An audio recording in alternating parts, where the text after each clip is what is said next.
Chapter 892. The night was like water. The soldiers were busy, but no one realized that the sky above them was even darker, as if dark clouds were pressing down on them. Suddenly, a strong wind blew and sand filled the sky. The wind blew so hard that people couldn't open their eyes. People were thrown off their feet and their horses were thrown off their feet. Screams rang out everywhere. What happened? Number One's eyes widened. The wind and sand did not affect his vision at all.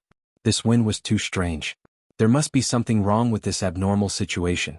Suddenly, a terrifying pressure came from above his head. Number One abruptly raised his head and saw a scene that made his spirit tremble.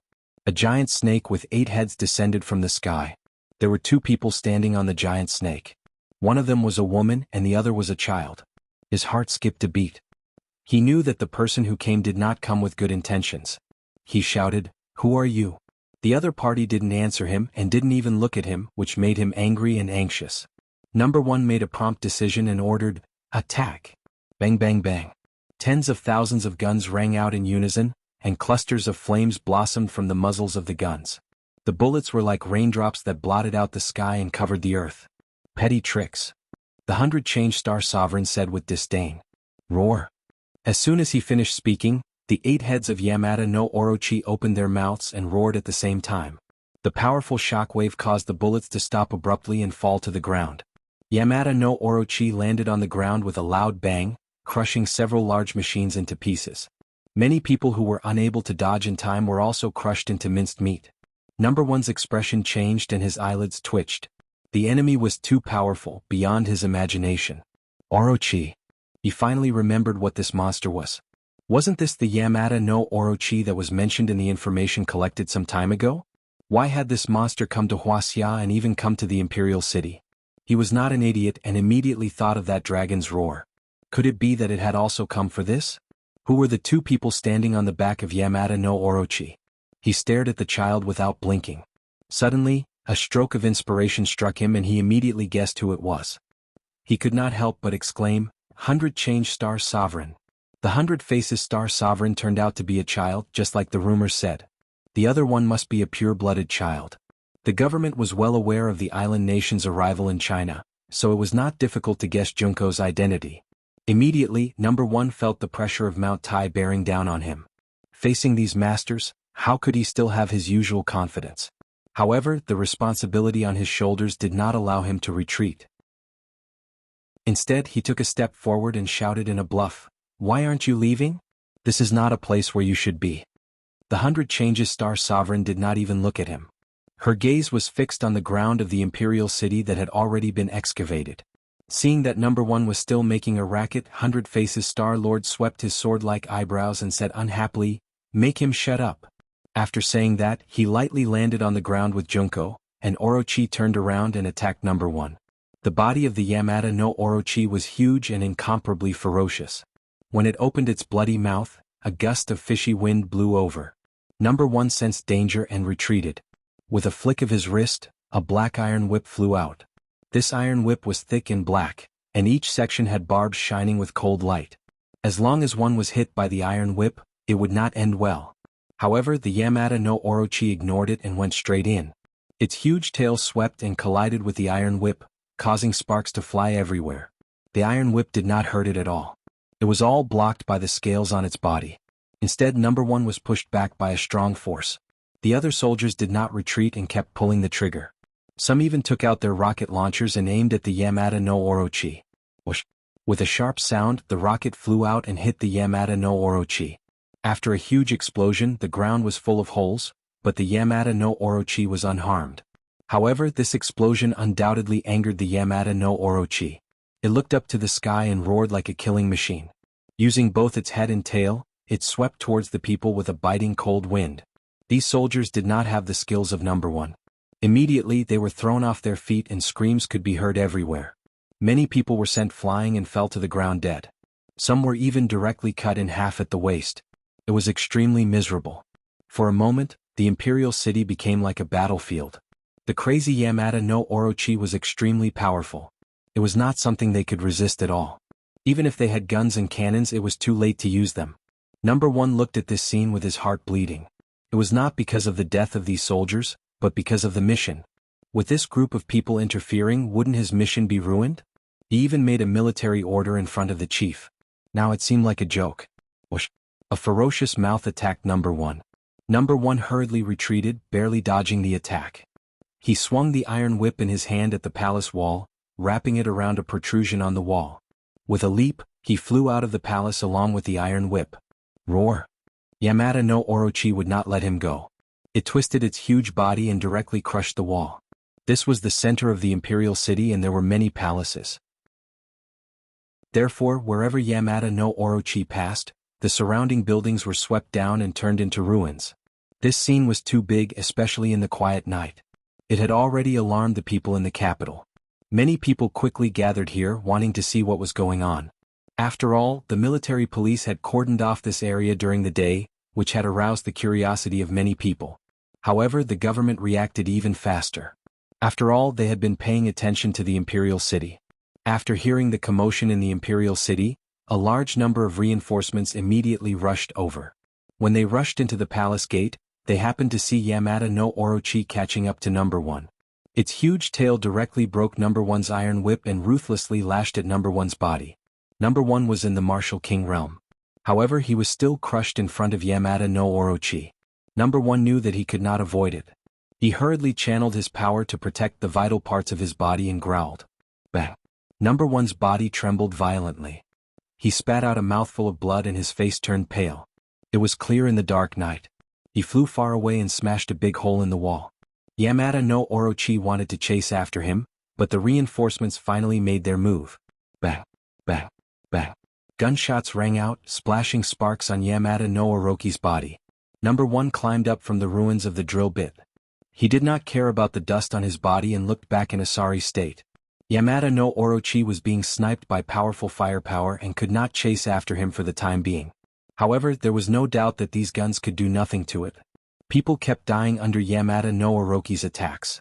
They died miserable deaths. This magnificent imperial city had become a hellish battlefield. Run! A thought appeared in number one's mind. Then he fled without looking back. This mission was a complete failure. No matter how the chief punished him, it was more important to save his life first. When he saw the chief was pacing back and forth in the room with a gloomy face. Seeing number one, the chief was angry and questioned, "Why did you come back? What's the situation over there?" Number one lowered his head in shame and said, "Chief, please punish me. The enemy is too strong. We can't stop them at all." Strong? Who are they? The chief obviously did not have the first line of information. Multiform Star Lord, Yamada no Orochi, and Junko from the island nation's Imperial Preceptor's residence. It's them? Number one's expression changed. They have guts. How dare they come to the capital to cause trouble? Number one said dejectedly, "They came prepared. I'm afraid they were attracted by the dragon's roar." What? The chief exclaimed, "They want to get their hands on the dragon too." Definitely. Otherwise, they would not have made such a big fuss and would not have gone to the imperial city. The chief was silent. Number one's words made sense. The enemy's target was so clear. They must have come for the dragon. Can't our people stop them at all? Number one shook his head dejectedly. We can't stop them. They are too strong. A bunch of good-for-nothings. You usually brag about how strong you are. Why can't you do it at the critical moment? The chief was flustered.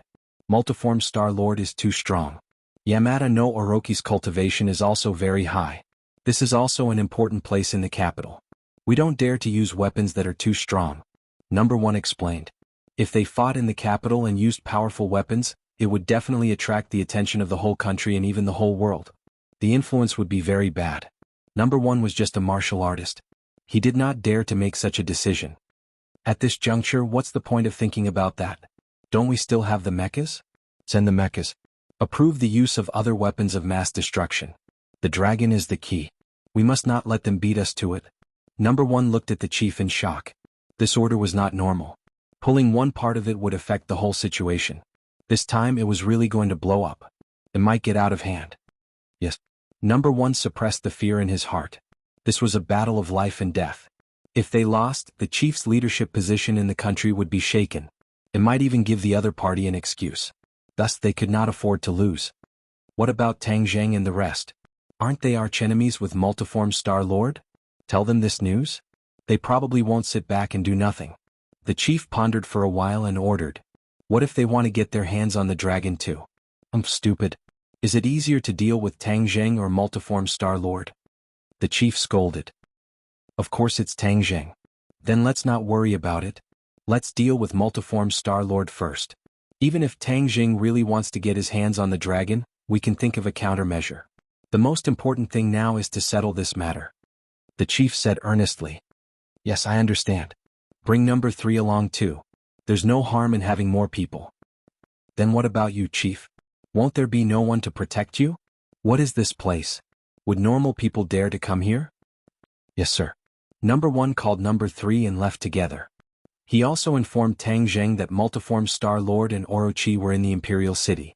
Tang Zheng already knew what was going on in the Imperial City, but he didn't know what was going on. But after receiving the notice from number 1, he was really surprised. He didn't expect multiform Star Lord to be so unscrupulous and come to the Imperial City to make a scene. "We've searched high and low for it only to find it by chance. We've spent so much effort to find Junko and the others. I didn't expect them to take the initiative to offer themselves. I'm afraid they're here for the 5-clawed golden dragon." Chapter 893. Tang Zheng informed Tian Chanzi and brought Empyrean Fairy and Huang Xiang to the Imperial City. Lan Yu stayed behind to protect everyone. Empyrean Fairy was very interested when she heard that Changeable Star Lord had appeared again. The 3 of them rushed to the Imperial City at lightning speed, only to find that the Imperial City was surrounded by soldiers. Sounds of fierce fighting could be heard from the crowd. "Let's go in from the sky." Tang Zheng flew on his sword and brought Huang Xiang into the Imperial City silently. While they were still in the air, they could clearly see the situation below. There were countless casualties, and many palaces in the Imperial City had been destroyed. Yamada no Orochi was still twisting its huge body, and there was no place for it to fight back. Number 1 and number 3 were still resisting with all their might. Suddenly, Orochi bit number 3's arm. Number 3 screamed and retreated quickly. However, Orochi was faster. 2 fangs pierced through his chest and into his heart. Number 3. Number 1 yelled in agony, but he couldn't do it alone. There was nothing he could do. Orochi attacked number 1 again. Suddenly, there was a roar above their heads. Mechas. Tang Zheng was shocked when he saw 2 huge creatures flying toward him. It seemed that the dragon group's mechas weren't all destroyed. The officials still kept the mechas. Now they came in handy. "Why didn't you come earlier?" Number 1 pounded the ground. Number 3's death was a big blow to him. 2 mechas descended from the sky with a ferocious aura. Bang! The mecha swept out with its leg and accurately struck Yamada no Orochi. Roar! Yamada no Orochi let out a painful roar and was sent flying. It landed on a palace and smashed a huge hole in it. The 2 mechas landed and didn't stop. They tiptoed and rushed toward Orochi as if they were weightless. One of the mechas grabbed onto one of Orochi's heads and let out a low growl. Poof! The head was torn off and blood flowed out. The mecha stomped its feet and the head turned into a meat patty. Ayo ayo ayo! Yamada no Orochi was enraged. It let out a heart-wrenching roar as it twisted its body and swept its giant tail towards the mecha. The mecha chose to meet force with force. Its iron fist struck out and collided with the giant tail. Both sides retreated at the same time. However, the distance the mecha retreated was obviously much further. The other mech did not sit back and watch. Its arm quickly transformed, revealing a small missile. Whoosh! The missile left a long trail of flames behind it as it struck Orochi. Boom! With a loud explosion, sparks flew in all directions. A piece of Yamada no Orochi's scales fell off, revealing its bloody flesh. Tang Zheng watched this scene in awe and muttered to himself, "The mecha's combat power has improved tremendously compared to before." It seemed that after the destruction of the dragon group, the country did not give up on the research of mecha. It was just that this time there were no super soldiers. Did the country continue this project? Yamada no Orochi cried out incessantly. It was caught off guard. This was the first time it had encountered such a technological product. "I'll tear you apart." With a loud roar, it pounced towards one of the mecha. The other mecha hurriedly came to its aid. The 3 of them tangled together, exchanging blows back and forth. However, the buildings in the Imperial City suffered. When faced with such a terrifying giant, the majestic buildings were like fragile window paper that could not withstand the wind. They would break with a single poke and shatter with a single strike.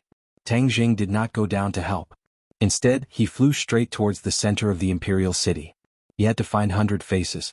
Finally, he saw 100 Faces walking back and forth on the ground. This was where the eye of the formation was located. However, the ground had been dug out with countless holes of various sizes.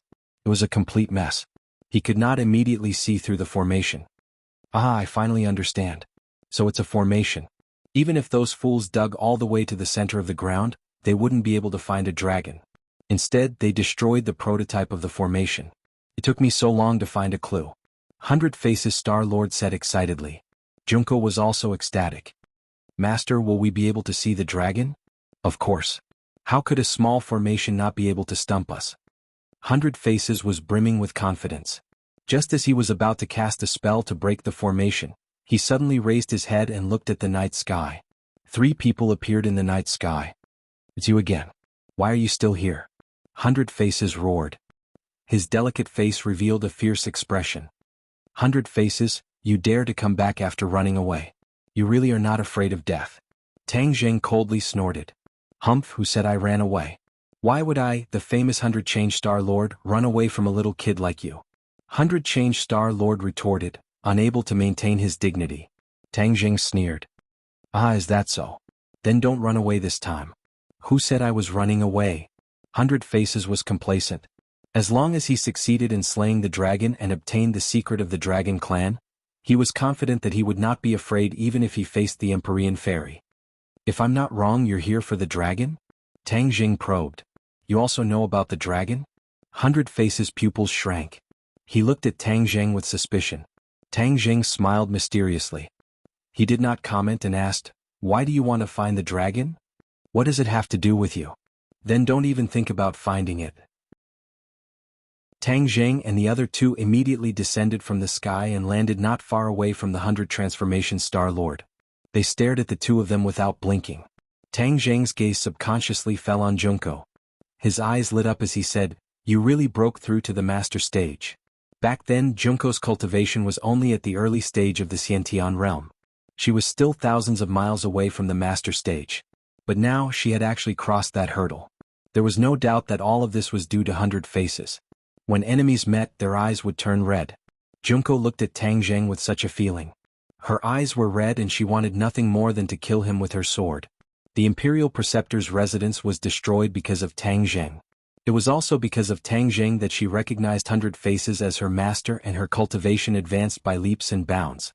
Although fortune and misfortune came hand in hand, her hatred for Tang Zheng had never decreased. Junko looked at Tang Zheng and said hatefully, Tang Zheng, one day I will kill you with my own hands. Tang Zheng jokingly said, you're acknowledging a thief as your father. Most of the people in the Imperial Preceptor's residence died in the hands of 100 Faces. Yet you're pledging allegiance to him. Junko's expression greatly changed. This was an eternal scar in her heart. She saw with her own eyes that 100 Faces killed the people in the Imperial Preceptor's residence. Moreover, the Imperial Preceptor's death in the mouth of Yamada no Orochi was also tacitly approved by 100 Faces. Therefore, in truth, the 100 Faces Star-Lord was her enemy. Island Nation people always liked to acknowledge a thief as their father. For example, when the Island Nation was defeated by the Atlantic Empire, they even ate 2 atomic bombs and suffered heavy casualties. But after the war, the Island Nation begged for mercy from the Atlantic Empire. They even allowed the Atlantic Empire to station troops in their country. This was simply a loss of power and humiliation. But in the eyes of the Island Nation people, they were never tired of it and had a good impression of the Atlantic Empire. One had to say that this was a cheap thing. Junko was no exception. She had inherited her own ethnic characteristics. Nonsense. Our island nation will rise under the guidance of Master. We will complete the mission that we failed to complete in the past. Our strong ships and sharp cannons, our iron hooves will step on the land of Wuxia. Junko's veins were bulging as she shouted herself hoarse. Tang Zheng's eyelids twitched as he sternly said, you still want to kill our Wuxia? Since that's the case, then I can't let you live. With Master here, do you think you can kill me? Junko hid behind 100 Face Star-Lord and said fearlessly. In her mind, 100 Faces was an invincible and omnipotent person. She had never seen the power of the Empyrean Fairy, so she was so fearless. 100 Faces looked at them and said, I don't want to talk nonsense with you. I will deal with you after I find the dragon. He hurriedly circulated his power and was about to open the array. Stop! Tang Jing shouted. How could he let him do as he wished? He drew his bow and shot the shooting sun arrow. So, 100 Faces had seen the power of the shooting sun arrow and did not dare to underestimate it. He pointed his finger and the debris on the ground flew up and condensed into a long spear to meet the shooting sun arrow. With a loud explosion, the long spear was destroyed and the shooting sun arrow's attack was greatly reduced. Tang Jing had already used this opportunity to appear in front of 100 Faces. He did not have time to activate the array. Go to hell. When the 100-form Star Sovereign saw this, he grabbed at the void with both hands. The stone slabs on the ground shook violently and then broke free from the ground. They flew up and turned into fine powder. In an instant, the powder changed shape and formed a giant palm. The gigantic palm descended from the sky, causing Tang Jing to immediately raise the War Soul Sword, causing the sword light to shine brightly. With a low roar, he prepared to slash at the 100 Transformation Star Lord, but he saw a black shadow take a step forward and rush into the sky. The giant palm exploded and sand filled the sky. A figure staggered and fell to the ground. It was like a heavy artillery shell hitting the ground. Dust filled the sky and the ground cracked inch by inch. It was a spectacular sight. Huang Xiang.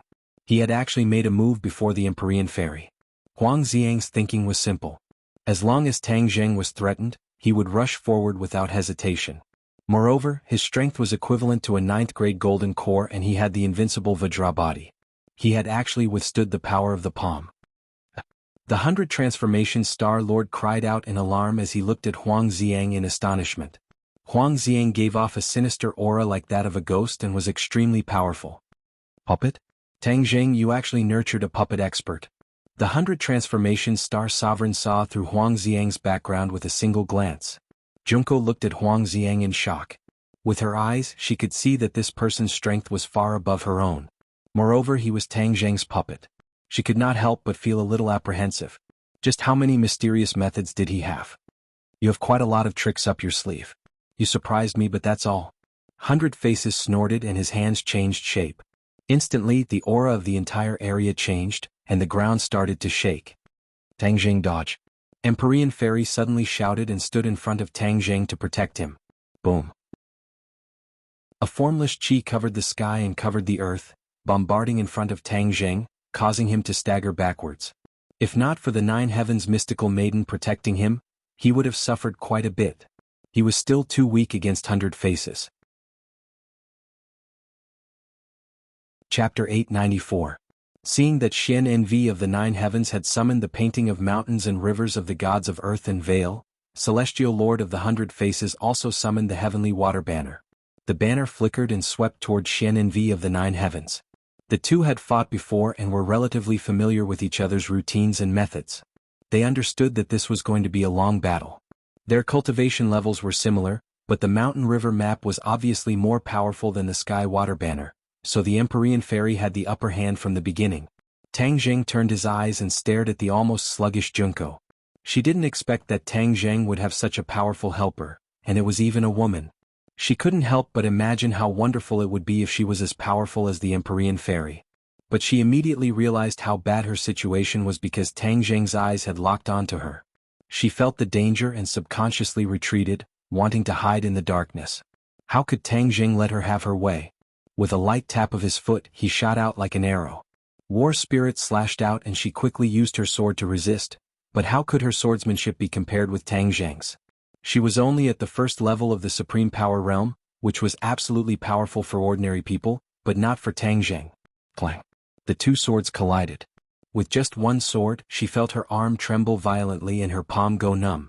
The long sword almost flew out of her hand. Seeing Tang Jing thrusting his sword again, this time even more powerful, she couldn't resist at all. She quickly used ninjutsu. Whoosh.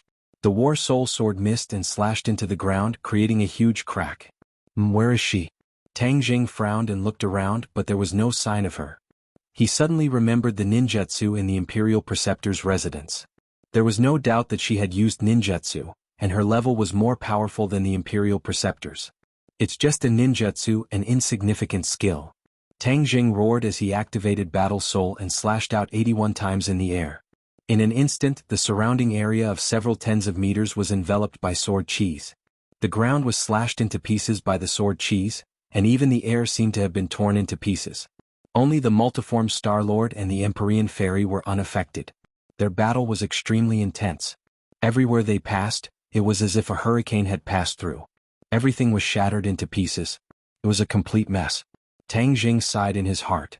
After this battle, more than half of the Imperial City would be destroyed, and the culprit behind all of this was Song Yu. If he had not used explosives, the array formation would not have been damaged, and the dragon's roar would not have come out. But it was too late for that now. Under the sweep of the sword energy, Junko's ninjutsu failed, and she was forced to reveal herself. The corner of Tang Zheng's mouth curled up, and Battle Soul pierced through Junko's shoulder and came out of her body. Ah! Junko let out a scream as she held Battle Soul with both of her hands and quickly retreated. The War Soul sword was pulled out and was about to stab out another fatal strike. Junko's heart was about to burst, and her eyes were filled with despair. She originally thought that she could do whatever she wanted after acknowledging the multiform Star-Lord as her master. But she did not expect that the Empyrean Fairy was so powerful that it was abnormal. Even though she had seen how powerful the Empyrean Fairy was when she attacked Tang Zheng's villa, that was only a small test of the Empyrean Fairy's skills. So she did not expect that this was the true level of the Empyrean Fairy. She glanced at the Empyrean Fairy and the multiform Star-Lord from the corner of her eyes, and unwillingly screamed, "Master, save me!" The multiform Star-Lord's heart skipped a beat when he heard this. The people he had subdued were either dead or injured, and Junko was indeed obedient. He did not want her to die for the time being. Seeing Tang Zheng's killing blow, he hurriedly shouted, "Yamada no Orochi, get over here and save me." His voice reached the horizon and rumbled like thunder in the sky above the Imperial City. Yamada no Orochi, who was originally entangled with two mechas, twisted its huge body and knocked down a palace. Taking advantage of the chaos, it rushed to the center of the Imperial City. The battle between Yamada no Orochi and the mechas was also very tragic. Both sides were injured. One of the mechas had an arm crippled, and the other had a large piece of the mecha's waist swept away. As for Yamada no Orochi, it did not have much of an advantage. A few scales fell from its body and one of its heads was torn off. It was definitely a heavy loss. The mechas were slightly hindered by the palace that was swept away, and Yamada no Orochi escaped. Number 1 walked out from the corner. The battle just now had frightened him, but when he heard the fierce battle coming from the center of the Imperial City, he guessed that it must be Tang Zheng who had come. He heaved a sigh of relief in his heart as he had no choice but to admit that Tang Zheng was truly powerful. He could not even deal with Yamada no Orochi, let alone the multiform Star-Lord himself.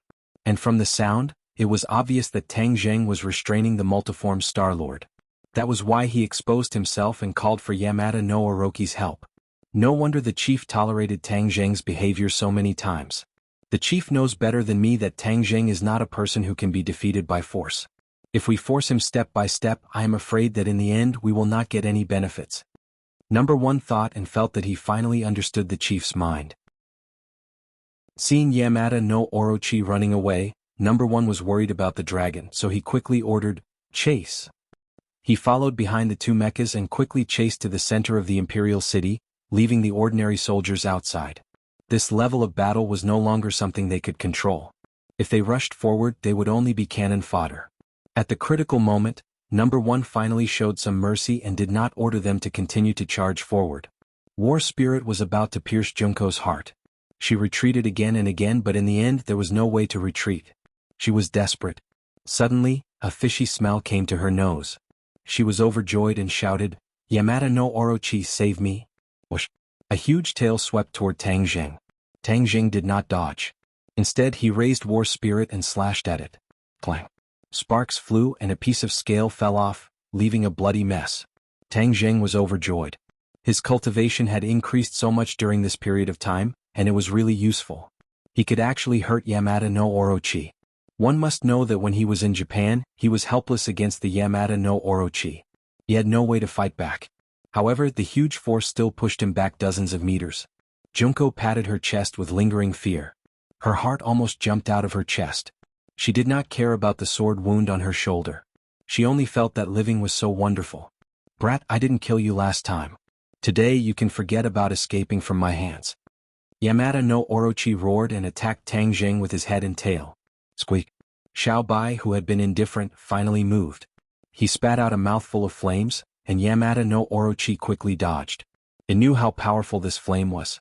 Xiao Bai floated in front of Tang Jing angrily and stared at Yamada no Orochi. Yamada no Orochi's huge eyes also stared at him. "Little guy, it's you again. I'm going to eat you." Yamada no Orochi roared, but he was not in a hurry to attack. Instead he opened his bloody mouth. Tang Jing hurriedly held his breath as a puff of black smoke came out of his mouth, giving off an incomparably fishy stench. Squeak squeak. Xiao Bai suddenly shouted at Tang Jing and covered his mouth and nose. Tang Jing's head trembled, looking at Xiao Bai's nervous expression. Could it be that the black smoke was poisonous? Not only did he slow down, he quickly retreated. Black smoke rolled, sweeping towards Tang Jing. Wherever it passed, even the stone slabs on the ground would rot. Suddenly, a black shadow rushed into the black smoke, and with a loud roar, the black shadow flew out again, landing at Tang Jing's feet. Tang Jing was shocked. It was actually Huang Xiang. Seeing that Tang Jing was threatened, he actually attacked without caring about anything else. However, at the moment Huang Xiang was in an extremely sorry state. His clothes were corroded by the black smoke and were in tatters. However, his skin did not rot. Tang Jing suddenly realized that he had an indestructible body, so the black smoke could not hurt him. Although Tang Jing also cultivated the chaotic Vajra spell and his realm was not weak, he was still a living person and could not be compared to Huang Xiang. If he rushed in, he would definitely not pay attention to breathing in the black smoke, which would be fatal to him. Huang Xiang was a puppet, which was equivalent to a dead object, so he was not afraid of the black smoke. Huang Xiang got up again and moved his muscles and bones. Although his clothes were tattered, his body was in good condition. His eyes shone with a cold light and his whole body emitted a cold aura. He took a step back and rushed forward again. Bang! He flew out from the black smoke again. This time Yamada no Orochi's roar was even louder, like thunder. However, Yamada no Orochi was hidden behind the black smoke, so Tang Jing could not see clearly what kind of injuries it had suffered. Huang Xiang crawled up and patted his clothes as if nothing had happened. Even Tang Jing could not help but admire him. This is not the way to go on. Since your black smoke is harmful to living beings, I will use the four symbols venerable to deal with you. Tang Jing's heart moved as he came up with a countermeasure. Back then, when he was on the island nation, the four symbols venerable had been severely injured, so when he was dealing with the Yamada no Orochi, the four symbols venerable had not been of any use. This time, not only had the four symbols venerable completely recovered, his strength had also risen to another level, so Tang Jing was very worried about who was stronger and who was weaker between the two of them. The venerable four symbols landed heavily on the ground, and two pits immediately appeared on the ground. The venerable four symbols was slightly lower than a mech, and was as black as ink. It did not have the fancy appearance of a mech, but it gave off a very powerful feeling. Number 1 hid in the distance and did not immediately let the mech join the battle. Instead, he stared at the four symbols venerable without blinking. This was the first time he had seen the four symbols venerable with his own eyes. Although he had seen the information about the four symbols venerable before, it was far from being as shocking as seeing it with his own eyes. Where did he find these things? Number 1 couldn't help but feel a little jealous of Tang Jing. I'm so envious. The four symbols venerable did not say anything. After a run-up, it charged into the black smoke. Sounds of fierce fighting could be heard from the black smoke, and the black smoke kept tumbling and was stirred up into pieces. Huang Xiang charged out again and disappeared into the black smoke. Immediately the fight became more intense. Yamada no Orochi roared again and again, and the ground was almost trembling. Chapter 895. The battle between the three powerhouses was earth-shattering. Cracks spread out from the black smoke as if the mountains were collapsing. Whoosh! Huang Xiang flew out again, but this time he was holding a huge, hideous head in his hand. He took the opportunity while Yamada no Orochi and the four symbols were fighting fiercely to take down one of its heads. He was indeed powerful. Tang Jing could not help but be shocked. He thought to himself that the heaven monk was truly awesome, to actually nurture such a powerful puppet. Speak of the devil. A ray of sword light fell from the sky and slashed at the black smoke. The sword light disappeared and blood soared into the sky. Yamada no Orochi's hysterical roar could be heard. Tang Jing was slightly delighted. He quickly looked up and saw Tian Chanzi floating in the air with a sword in his hand. His long hair fluttered in the wind, and he looked like an immortal who had descended to the mortal world. He didn't stop after the first strike, and quickly slashed out a few more times. Immediately, the black room churned, and Yamada no Orochi's enormous body rushed out of the black smoke, while the four symbols Venerable and Huang Xiang chased after it like a shadow. Number 1 watched this scene in the dark and was still in shock. Seeing Yamada no Orochi rushing towards him, he quickly shouted, "Stop it!" 2 mechas rushed forward. Their huge iron fists tore through the air and smashed onto Yamada no Orochi's head. Bang! 2 of its eyeballs exploded. Yamada no Orochi let out a roar, but it didn't retreat. It took the opportunity to bite the mecha's arm. Poof! The arm was torn off and sparks flew from the broken arm. The other snake had also attacked. Its bloody mouth fell from the sky. The mecha didn't have time to dodge and its head was bitten. Bang! An intense electric current crackled. Sparks flew everywhere. The mecha's head was separated from its body and it fell to the ground. There was a loud crash and dust flew everywhere. Number 1 watched this scene with his heart bleeding. This mecha wasn't cheap and it was destroyed just like that. The other mecha took the opportunity to grab one of its tails. The missile on its arm directly bombarded the tail at close range. With a loud explosion, blood filled the sky as the tail was blown away. Yamada no Orochi continued to struggle and roar, but to no avail. The other pursuers had also arrived. The 4 symbols Venerable stomped on one of its tails, preventing it from escaping. Then a pitch-black fist smashed into its body. It trembled violently and paused for a few seconds. A huge wound appeared on its body. Blood gushed out like a huge black hole. This punch landed on the main part of its body, not its head and tail, so the damage it received was more serious than if its head and tail were broken. Tian Chanzi descended from the sky, and his long sword opened a huge trench-like wound on Orochi's body. Yamada no Orochi's struggle slowed down. Anger and despair coexisted in its eyes as it roared unwillingly, "Master, save me!"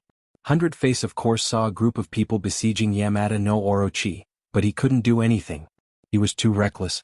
He thought that he could easily find Dragon. He didn't expect the enemy to arrive much earlier than he expected. Even the strength of the government's counterattack was beyond his imagination. The mecha wasn't easy to deal with. Besides, if he hadn't searched the ground for so long before finding the array, he would have activated the array to find Dragon. Hold on. 100 Face couldn't even take care of himself. How could he save Yamada no Orochi? He knew that this couldn't go on. He had to find Dragon. Otherwise, all his sacrifices would be in vain. The moment he was distracted, the Empyrean Fairy's attack came. As if struck by lightning, he fell from the sky and smashed into the ground. Dust filled the air, and a huge pit several meters deep was created. The Empyrean Maiden was about to follow up with another attack when she suddenly shouted, "Oh no!" Her figure flashed and she jumped into the huge crater, disappearing into the dust without making a sound. Tang Zheng had been paying attention to the situation. When he heard the Empyrean Fairy scream, he immediately noticed something was wrong. His expression changed slightly. 100 Face of Face has found the array. He is activating it. He rushed to the big pit. However, the array had been closed. There was no one in the big pit. Obviously, 100 Face of Face and the Empyrean Fairy had both entered the mysterious space under the Imperial City. He didn't look back. He immediately activated the array and chased after them. Many others also saw the situation here, but they didn't have time to chase after them. Especially number 1, he had already guessed a little, but he could only sigh and feel powerless. Yamada no Orochi was attacked one after another. He was already exhausted. His futile struggle was getting slower and slower. Junko was hiding in the dark far away. Seeing this scene, her heart was as cold as ice. She knew that this operation had gone down the drain. If she didn't leave now, she wouldn't be able to leave until her opponent regained his senses. Therefore she fled without looking back. She didn't care about 100 Face of Face and Yamada no Orochi at all. After such a big battle, the Imperial City was no longer as tightly guarded as before. Therefore Junko found a loophole and escaped from the Imperial City. Moreover, when everyone's attention was attracted to the Imperial City, she sneaked out of the capital. She didn't dare to stay for a moment. She directly returned to the island nation. Yamada no Orochi was not so lucky. He was already full of wounds. After being attacked by the joint attack, he fell to the ground with a bang. It was difficult for him to get up again. I, Yamada no Orochi, have lived for thousands of years. I didn't expect that I would fall into your hands in the end. I can't accept this. Yamada no Orochi's pupils were like huge lanterns. He roared unwillingly. You escaped from Wuxia. Now that you dare to come back, you should know what will happen to you. You have only yourself to blame. Don't you know how many people have died in your mouth? For the souls of those who died unjustly, taking your life is the right thing to do. Tian Chanzi said righteously. Tang Jing once told him that during the disaster of Wuxia, the island nation secretly transported tens of thousands of people from Wuxia and stuffed them into the stomach of Yamada no Orochi. That was why its strength could recover so much. No less than 100,000 people died in its stomach. This kind of evil beast was not killed to appease the anger of the people. Even if Tian Chanzi had a firm mind when he heard the news, he was furious. Being able to kill Yamada no Orochi was an explanation for the people who died. Number 1 didn't understand the reason. Seeing that Yamada no Orochi had little strength to resist, he really wanted to say that they shouldn't kill it. It would be better to capture it for research. After all, this kind of demon beast was hard to come by. But he swallowed the words back. No matter what official status he had no right to speak here. Here the strong were respected. He was the weakest. Even if he spoke until his throat was broken, no one would listen to him. Why should he humiliate himself? Go to hell, Yamada no Orochi. Tian Chanzi raised his long sword high, and the sword light flashed. Desperation flashed in Yamada no Orochi's eyes, but they were quickly filled with raging flames. It roared unyieldingly, "I won't die." It still wanted to make a dying struggle. Suddenly, a white light flashed and Xiaobai flew over from nowhere directly to the wound of Yamada no Orochi. Yamada no Orochi's movements were half a beat slower. Although it clearly saw Xiaobai's movements, it still couldn't stop it. Xiaobai's 2 pairs of small claws fell on the wound of Yamada no Orochi. With a scratch, a piece of scale was peeled off. With a flash of white light, Xiaobai disappeared. Roar! Then Yamada no Orochi let out a heart-wrenching scream, which was particularly terrifying and shook the wilderness. Its huge body kept twisting on the ground. In the end, it directly rose into the air and fell heavily. The others were shocked and quickly retreated. Yamada no Orochi crazily used its head and tail. With a rumbling sound, the buildings of the imperial city were destroyed.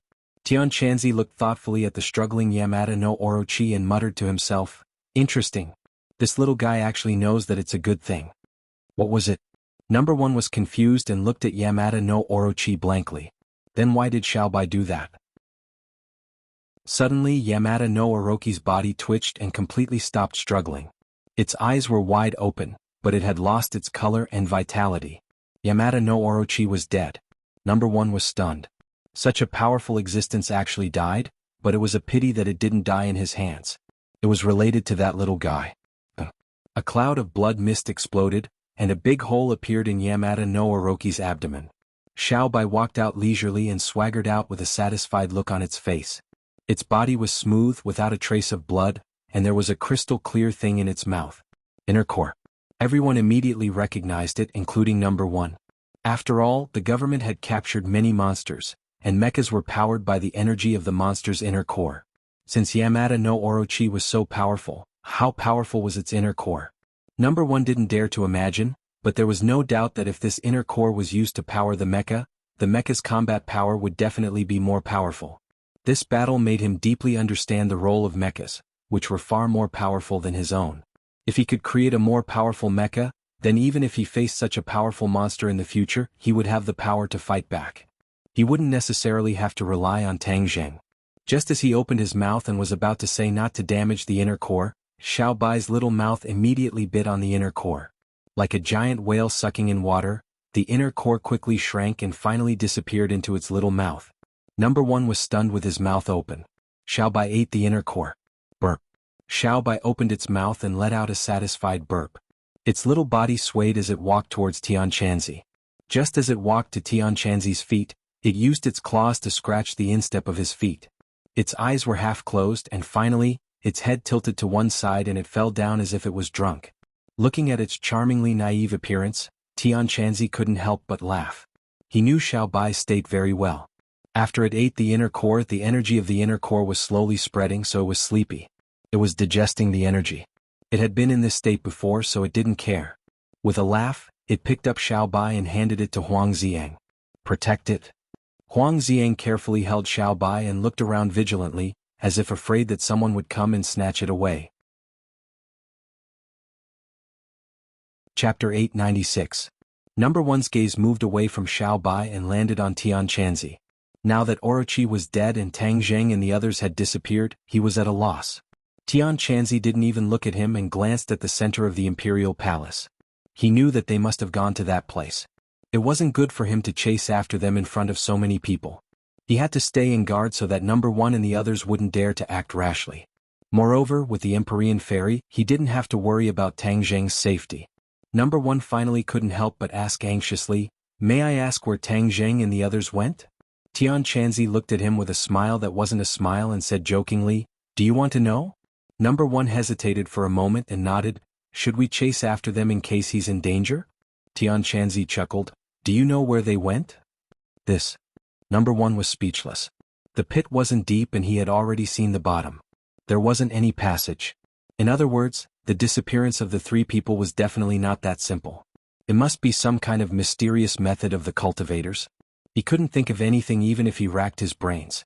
Now he understood that finding the dragon wasn't something that could be done by digging 3 feet into the ground. It had to be done through some kind of mysterious method of the cultivators. Although I don't know, Senior definitely knows that the 100 Transformation Star-Lord is very powerful. We can't let the 100 Transformation Star-Lord succeed. With our help, we will definitely get twice the result with half the effort. Number one's reaction was not slow, and he immediately thought of an excuse. "You don't have to worry about that. You should clean up this mess." Tian Chanzi still didn't fall for it and pointed at the messy Imperial Palace. Number one's face was troubled. He was angry but didn't dare to say anything. This was the mission given to him by the chief and he hadn't even completed half of it. However, he had no choice. His gaze subconsciously fell on the corpse of Orochi and his heart jumped. The body of a monster was a treasure even if it was a corpse. Although they couldn't find the dragon, if they took the corpse back for research, they might have unexpected gains. He quickly ordered the soldiers outside to take Yamada no Orochi away. Yamada no Orochi was killed by Xiao Bai. "I'm afraid it's not up to you to decide," Tian Chanzi said calmly. Number one was stunned, his body stiffening subconsciously, as if his thoughts had been seen through. He said awkwardly, "Senior, isn't this thing a hindrance if we leave it here? I'll handle it for you." Tian Chanzi said with a fake smile, "You think it's an eyesore, right?" Number one nodded subconsciously. "Then it's not an eyesore anymore." Tian Chanzi waved his hand casually, and number one's eyes widened into lanterns. Yamada no Orochi had vanished into thin air. Tian Chanzi smiled and said, "Is this still an eyesore?" Number one shook his head blankly. This was indeed not an eyesore, but he wanted to cry. How could they bully people like this? "You didn't even leave me a single bit of loot. How am I supposed to report back?" Tian Chanzi didn't care about his feelings. He turned his head and stared at the big hole without blinking. Tang Zheng followed into the tunnel, only to find that 100 Faces and the Empyrean Fairy were fighting fiercely. 100 Faces retreated as he fought, but he retreated deeper into the tunnel, where the 5-clawed golden dragon was. 100 Faces had the geographical advantage. No matter how they attacked, they couldn't stop him. Instead, he retreated closer and closer to the 5-clawed golden dragon. Suddenly 100 Faces' eyelids twitched and his face showed ecstasy. "I can feel the dragon's breath. Ah, you tried so hard to stop me. Do you really think you can succeed?" He blocked the Empyrean Fairy with one move and ran back without looking back. In an instant, he arrived at the hall where the 5-clawed golden dragon was imprisoned. He looked up and his eyes were filled with disbelief.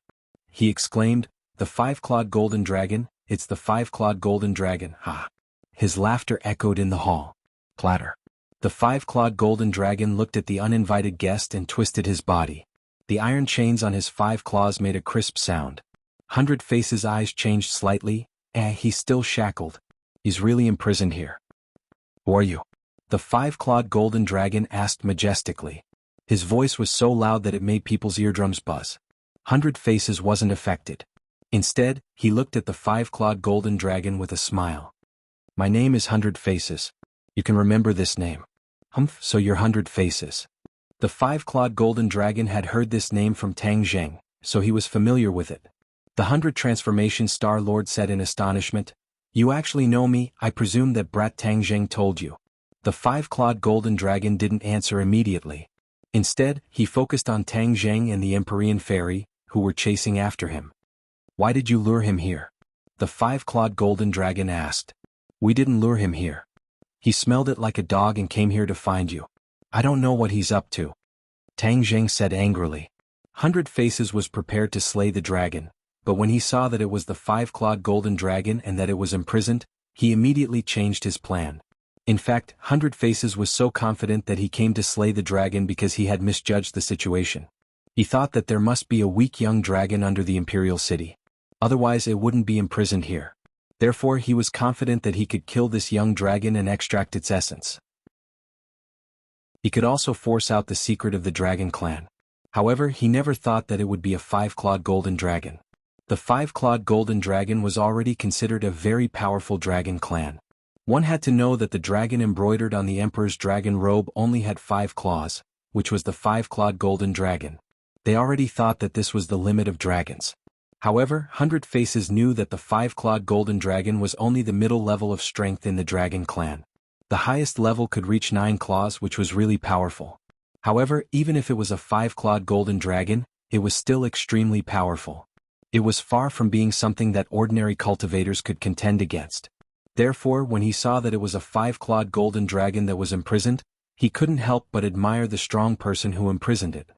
His methods were really not something that ordinary people could compare to. Since the other party was a 5-clawed golden dragon, then his previous plan could not be carried out. If he wanted to kill a dragon, he could still do it. However, if it was a 5-clawed golden dragon, then he knew that he did not have the ability to do so. Moreover, he was sure that Orochi would not be able to escape misfortune if he stayed above and was besieged. Without Orochi, if he could subdue the 5-clawed golden dragon, that would be a joyous occasion. How could Orochi be compared to the 5-clawed golden dragon? This was a dragon which was worlds apart from a snake. The 100 Transformation Star Sovereign rolled his eyes and looked at Tang Zheng with a smile that was not a smile. He said meaningfully, "I am really curious as to how you are able to coexist peacefully with a 5-clawed golden dragon. You are clearly very familiar with it. However, this is not a problem for me. When I saw its shackles, I understood everything." Tang Zheng suddenly had an ominous premonition and said, "What do you understand? You can coexist peacefully with it, so you must have reached some kind of agreement. If I am not wrong, it wants to use you to escape from here, right?" Hundred Faces stared at Tang Zheng as he said this. He wanted to distinguish the truth of his words from his reaction. Tang Zheng's heart beat wildly. Hundred Faces was too smart. He actually guessed the truth just by relying on this superficial information. Tang Zheng finally understood what that ominous premonition was. Because once Hundred Faces knew about the agreement between him and the 5-clawed golden dragon, he could completely replace him. Moreover, Hundred Faces' cultivation was far higher than Tang Zheng's. He had already reached the divine transformation realm. He could completely break the formation and release the 5-clawed golden dragon. With the 5-clawed golden dragon's eagerness to escape, Tang Zheng could not guarantee that it would not be moved. As if to confirm his guess, the 100 Star Lord continued, "Although I don't know what conditions are needed to break this formation and release the 5-clawed golden dragon, I think cultivation is one of them. Your cultivation is still too low, so you haven't succeeded. Am I right?" Tang Zheng was silent, speechless. "Haha, your cultivation is not enough, but I can." Hundred Faces laughed wildly. He turned around and stared straight at the 5-clawed golden dragon, looking into its 2 breathtaking huge dragon eyes. "I am afraid you are already very worried about being trapped here. I can release you immediately. How about it?" Although the 5-clawed golden dragon was powerful, it was imprisoned here after all. There was no way its strength could be compared to its peak state. Therefore, Hundred Faces was not too afraid of it. Therefore, there was nothing wrong with letting it out. Moreover, when it was about to escape, when its guard was at its weakest, he could use some means to control the 5-clawed golden dragon like how he controlled Yamada no Orochi. Haha, subduing a 5-clawed golden dragon. It was so cool just thinking about it. Since ancient times, he had never heard of anyone who could do this. The 5-clawed golden dragon had once asked the Empyrean Fairy to release it, but the Empyrean Fairy had mercilessly refused. Because of this, it was quite dissatisfied with the Empyrean Fairy. At this moment, when it heard Hundred Faces' words, it was indeed moved. "Are you serious?" Hundred Faces glanced at Tang Zheng. When he saw Tang Zheng's expression change greatly, he could not help but say proudly, "Ha, of course I am willing to help others." The 5-clawed golden dragon did not immediately agree. The look in its eyes kept changing. It looked at Tang Zheng for a while and then looked at Hundred Faces as if it was making a choice. Tang Zheng could not sit still and said quickly, "5-clawed golden dragon, don't listen to his nonsense. He is vicious and definitely has no good intentions." "Haha, do you have good intentions?" The Empyrean Fairy clearly could have released it, but she turned a blind eye to it. "This is the most despicable behavior. Letting it be imprisoned for one more day means that it will suffer a little more. You don't think about the five-clawed golden dragon at all. Your intentions are terrible. 100 Faces complained. Tang Zheng's face turned ashen. This unforeseen event was too big and completely disrupted his steps. However, the five-clawed golden dragon was in charge of all this, so he quickly advised, "Five-clawed golden dragon, don't be deceived by him. He has no good intentions." The five-clawed golden dragon looked deeply at Tang Zheng and could not help but remember the argument with Tang Zheng some time ago. Tang Zheng did not approve of its revenge on humans after it was released and even made it very unhappy. Could it be that for this reason, he deliberately encouraged the Empyrean fairy to not agree to its request, so that it could continue to be imprisoned here? Chapter 897. Seeing the five-clawed golden dragon's eyes, Tang Zheng's heartbeat accelerated. He knew that things were developing in a direction he didn't want to see the most. The 100 Faces Star Sovereign succeeded in sowing discord with a few words, causing the five-clawed golden dragon to have other thoughts. "Tang Zheng, you want to imprison me here forever, don't you?" the five-clawed golden dragon asked angrily. Tang Zheng firmly shook his head and said truthfully, "I never had such thoughts." "Ah, who would believe your words? You don't mean what you say. Even if your cultivation is not good enough, the Empyrean fairy's cultivation is here. If you ask, would she not agree?" The 100 Faces Star Sovereign continued to provoke. Tang Zheng frowned. He couldn't wait to kill the 100 Faces Star Sovereign. This person's mind was too vicious. Although he was indeed worried that the five-clawed golden dragon would harm the human world, he would not break his promise. At that time, he promised to wait until his cultivation reached the deity transformation realm before breaking the formation and freeing the five-clawed golden dragon. Now that his cultivation was far from that level, he couldn't break the formation, so he didn't break his promise. In fact, he had been thinking of a way to subtly dissolve the five-clawed golden dragon's hatred for humans. Even if it wanted to take revenge, it would have to find the person who imprisoned it. What did it have to do with these ordinary people now? He believed that with his efforts he would be able to dissolve the five-clawed golden dragon's hostility to ordinary people before letting it go. But he didn't expect that after the 100 Faces Star Sovereign's interruption, everything would be in vain. Seeing Tang Zheng's expression of wanting to kill him, the 100 Faces Star Sovereign's lips curled into a proud sneer. The five-clawed golden dragon still stared at Tang Zheng and said, "I don't believe your words." Tang Zheng was very depressed and said unwillingly, "If you believe him, you will definitely regret it in the future. I just want to get out as soon as possible. I will naturally believe whoever can help me get out." The five-clawed golden dragon said stubbornly. Tang Zheng shook his head and sighed. He had nothing to say. "100 Change Star Sovereign, can you really help me regain my freedom?" the five-clawed golden dragon asked. The 100 Change Star Sovereign laughed out loud. "Ah, of course. If he can do it, I can do it too. If he can't, I can do it too." The five-clawed golden dragon was very satisfied with the 100 Change Star Sovereign's confidence. He nodded slightly and said, "Then help me get out of here." Multiform Starlord's eyes lit up as he looked at Tang Zheng provocatively. He roared, "Good," and then prepared to attack. The Empyrean fairy snorted and finally stood up. "Do you really think I'm invisible? You want to stop me?" The five-clawed golden dragon flew into a rage and glared fiercely at the Empyrean fairy. The Empyrean fairy wasn't afraid at all. She stared back at it and said, "It's useless for you to stare at me. Do you think you can kill me? Wait until I'm free. I definitely won't let you go," the five-clawed golden dragon said. The Empyrean fairy curled her lips. "Then I can't let you get out." After saying this, she looked at the 100 Change Star Sovereign with contempt. "Do you really think it's easy to break the formation? With our interference, do you think you can succeed?" The 100 Change Star Sovereign's heart skipped a beat. He didn't dare to make any guarantees, but he still didn't back down. "No matter how you interfere, I'm determined to save the five-clawed golden dragon. Don't you know how cruel it is to imprison it here?" The 100 Change Star Sovereign obviously wanted to show off in front of the five-clawed golden dragon. He even said such ridiculous words. "You still have the nerve to say the word cruel. Don't you know how many people you've killed?" the Empyrean fairy jokingly retorted.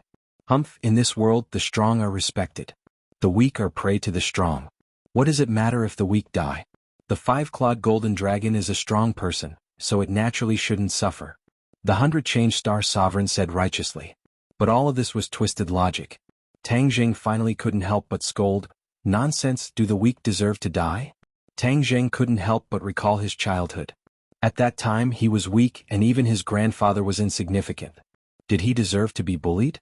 Especially when he was in school, he didn't have any grades, so he was bullied. Did this deserve it? Nonsense. If one could only be called strong by bullying the weak, then could one still be called strong? That could only mean that they were strong on the outside but weak on the inside. They could only show their strength by bullying those who were weaker than them. This was a kind of false strength that could be broken in one strike. After hearing Tang Zheng's question, the 100 Change Star Sovereign said as a matter of fact, "Of course, the weak have no right to speak. The 5-clawed golden dragon is imprisoned here, so it is also a weak person. What reason does it have to go out?" Tang Jing roared. "You dare say I'm weak?" The 5-clawed golden dragon roared, its huge body twisted, causing the shackles to clatter. The huge dragon head leaned towards Tang Jing, spitting out dragon breath, causing Tang Jing's clothes to flutter. Tang Jing didn't retreat at all, staring straight at the 5-clawed golden dragon, the big and small forming a strong contrast. However, Tang Jing's aura was not weak, allowing the dragon breath to blow on him like a blade. The 100 Change Star Sovereign was also shocked by the 5-clawed golden dragon's actions and aura. Even if it was him facing this kind of aura, he couldn't help but be frightened. This Tang Zheng's cultivation was still weak, but he could calmly accept it. However, he didn't know that Tang Zheng cultivated the dragon god arts, and his body had long accumulated dragon qi, secretly containing the dragon's might. Moreover, after being with the 5-clawed golden dragon for so long, he had long been immune to its aura. Tang Zheng didn't even blink as he coldly stared at the 5-clawed golden dragon in front of him, saying, "According to the 100 Change Star Sovereign's theory, you are weak." "You." The 5-clawed golden dragon opened its mouth and let out a dragon roar. The strong wind blew Tang Jing back a few steps, and then his feet fell heavily on the ground as if they had taken root and sprouted, rooted to the ground, motionless. Seeing this situation, the 100 Change Star Sovereign couldn't help but admire Tang Jing's courage in addition to being frightened. However, this trace of admiration disappeared in a flash, and then turned into a strong hostility. The more extraordinary Tang Jing was, the more he wanted to get rid of him, and nip all the possible threats in the future in the bud. Seeing that Tang Zheng had brought the flames of war to his side, the 100 Transformation Star Lord gnashed his teeth in hatred and immediately defended himself. "You are twisting words and forcing logic. When did I say that the 5-clawed golden dragon is weak? I have always emphasized that it is strong, absolutely strong without a doubt. But it is imprisoned here, can it still be considered strong? Before you flatter me, you better check if there are any loopholes in your point of view, humph." Tang Jing said disdainfully. The 100 Change Star Sovereign's face stiffened. There were indeed loopholes in his point of view, but before he spoke he didn't expect Tang Zheng to be so smart, to be able to find his loophole so easily. But even if he was beaten to death he wouldn't admit it, so he just directly said, "5-clawed golden dragon, let's not talk nonsense with them, the most important thing is to break the formation first." The 5-clawed golden dragon thought for a moment, then nodded, "That's reasonable." Then he glared at Tang Zheng and said, "If you dare to stop me, don't blame me for not caring about our old friendship. Are you going to kill me? Don't think that just because you are a Skywalker, I won't dare to kill you." The 5-clawed golden dragon said angrily. The 100 Change Star Sovereign also said, "Skywalkers are not that great, back then Chiyu was so powerful, but didn't you also extinguish your life and death lamp? I am still alive but he is dead, tell me what is so great about Skywalkers." The 100 Change Star Sovereign thought that he was very proud of himself, but this sentence poked a hornet's nest. Chiyu's heart flew into a rage. "I want to kill the 100 Change Star Sovereign, who does he think he is to dare to ridicule me like this?" The inner demon said with schadenfreude, "Although this person is spouting nonsense, but this sentence is deeply touched by my heart. Chiyu, you are not that great in the first place." Chiyu coldly snorted and said, "I am not that great, but back then I also imprisoned you in that canyon." The inner demons was speechless, faintly said, "Can you not mention that matter back then? You were the one who wanted to mention it, now you know how it feels to poke a sore spot." Chiyu retorted. Hearing the two of them arguing again, Tang Jing angrily said, "Stop arguing, think of a way to solve the crisis in front of us. We definitely can't let the 100 Faces Star Sovereign release the 5-clawed golden dragon. He wants to break the formation, and with the help of the 5-clawed golden dragon, you might not be able to stop him." The inner demon said pessimistically, "Didn't you always boast that you are very powerful? Why are you retreating at the last moment and at a loss of what to do?" Tang Jing unhappily said sarcastically, Who said I am not powerful? Qiyu retorted, we must think of a way to teach the 100 Change Star Sovereign a lesson. We can't let him be so arrogant. He still dares to say that Skywalkers are not powerful. Skywalkers are thousands of times more powerful than him. He is not even qualified to carry the shoes of a Skywalker. Chiyu's temper was not very good.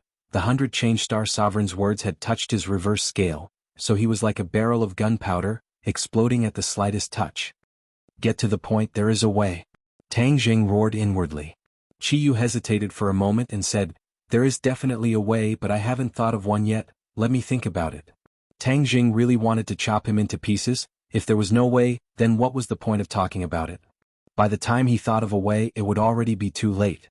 The inner demons did not forget to attack him. Don't think about it, there is no way. Hearing the inner demon's words, Tang Jing angrily shouted, shut up.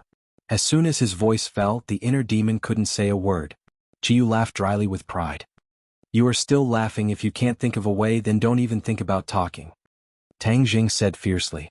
Qiyu's laughter stopped abruptly, and he hurriedly racked his brains to think of a solution. Tang Jing coldly looked at the 100 Change Star Sovereign and said, you insulted Skywalkers, especially Qiyu. You will be very miserable, I promise. The 100 Change Star Sovereign snorted and said disdainfully, I will be miserable, what can you do to me? Humph, what a shameless boast. Break the formation. The 5-clawed golden dragon did not want to argue anymore. It impatiently roared. It had been imprisoned for hundreds of years. It already could not wait to see the light of day again. Chapter 898. The moment the array was broken, the 100 Change Star Sovereign took action. The core of the array is behind me, go in quickly. The 5-clawed golden dragon said. With a wave of its tail, it blocked the path of Tang Zheng and the Empyrean Fairy. The 100 Change Star Sovereign sneered as his evil plan succeeded. He went past the 5-clawed golden dragon and arrived behind it. Stop him. Tang Jing shouted. There was something in the core of the array that was very important to him, the Heaven and Earth Black Stone. This array was maintained by the Heaven and Earth Black Stone. If the array was broken, the Heaven and Earth Black Stone would definitely reappear in the world. The 100 Change Star Sovereign was very familiar with the Heaven and Earth Black Stone. Back then, the stairway to heaven was destroyed by him. If he snatched the Heaven and Earth Black Stone, then Tang Zheng would cry but have no tears. So, the Empyrean Fairy flew over and the dragon's tail swept towards her. She shouted and took out the mountain river map. A terrifying pressure came from the mountain river map. A vine extended out and clashed with the dragon's tail in midair. Bang! With a loud sound, the hall shook. The vine broke into two and the dragon's tail flickered with golden light. However, the attack came to an abrupt end. The Empyrean Fairy took the opportunity to fly over the 5-clawed golden dragon's head and landed in front of the door. The 100 Change Star Sovereign had already pushed the door open. Stop! The Empyrean Fairy shouted. Whoosh! A strong gust of wind blew behind her. Without turning her head, the Empyrean Fairy pointed her finger backward and a huge rock flew out of the painting of mountains and rivers of the gods of Vale. Another explosive sound rang out as the dragon's tail swept across the boulder. Rubble flew everywhere like sharp arrows.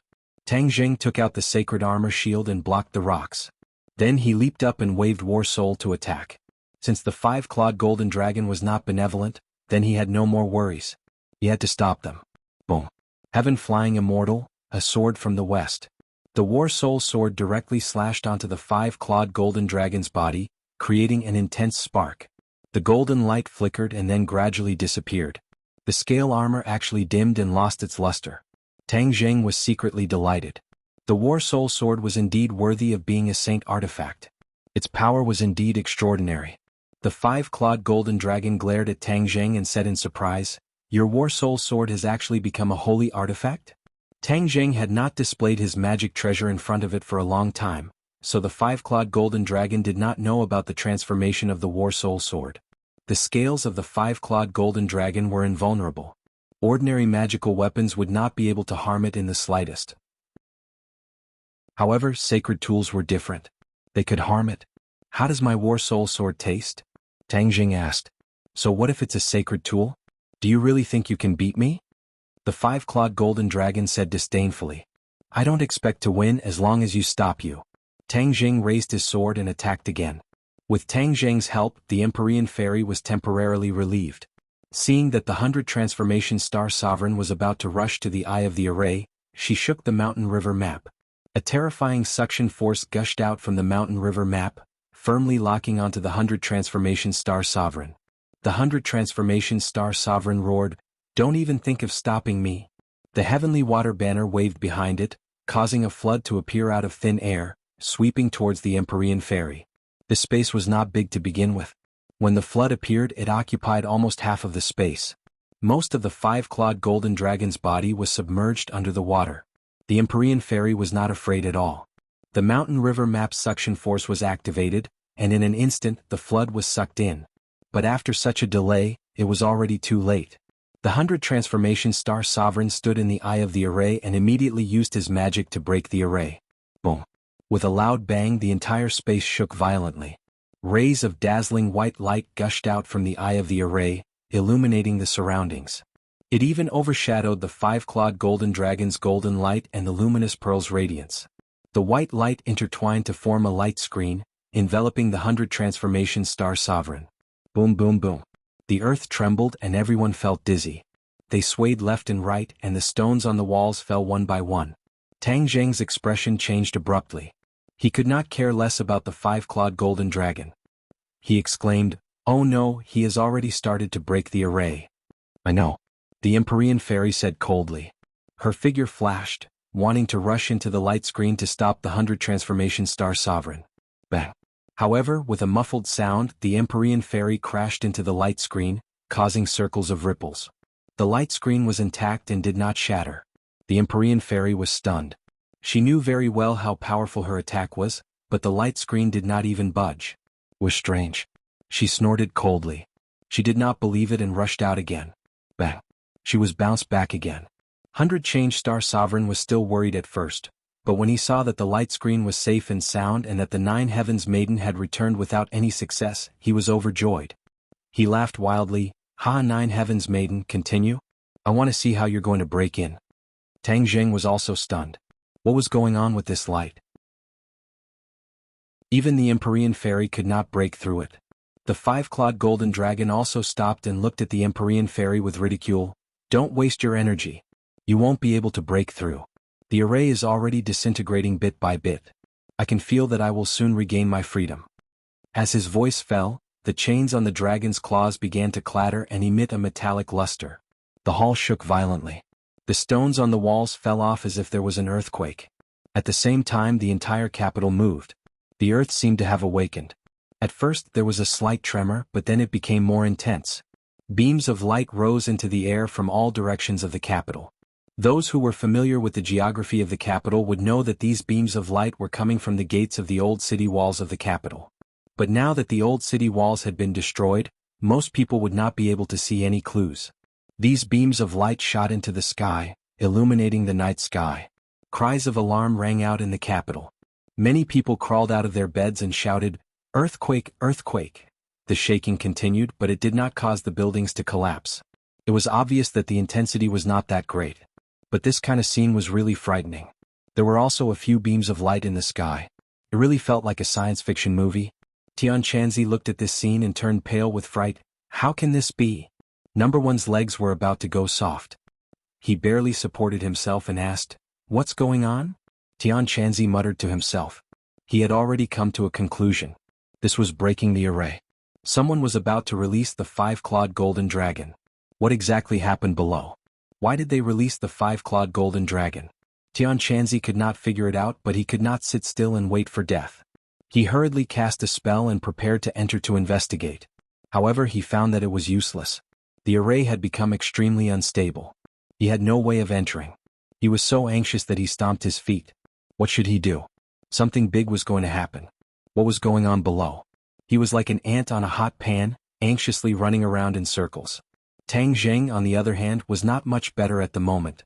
The stones on the wall had completely fallen off, revealing a pitch-black space that one could not see the end of. "We can't sit still and wait for death. Chiyu, didn't I tell you to think of a way? Have you thought of one?" Tang Zheng was flustered and exasperated. His face was ashen. "I'm still thinking of this method," Chiyu said hesitantly. "Think about it. If you can't think of a way, then we're all going to die here." "There must be a way, but it will take time to think of a way." Tang Zheng was fuming with anger. At this time there was still so much nonsense. He was about to continue to get angry when he heard Qi Yu shout in surprise, "I thought of it, I thought of it." Tang Zheng's head trembled. A glimmer of hope ignited in him and said, "Say it quickly. Let's resolve the crisis." Qi Yu did not dare to delay any longer and said quickly. Qi Yu did not want to die. After saying that, he kept urging Tang Zheng to move quickly. Tang Zheng's eyes widened in surprise. So it could be like this. Why didn't he say it earlier? Why did he have to wait until this moment of life and death to say it? Qi Yu felt wronged.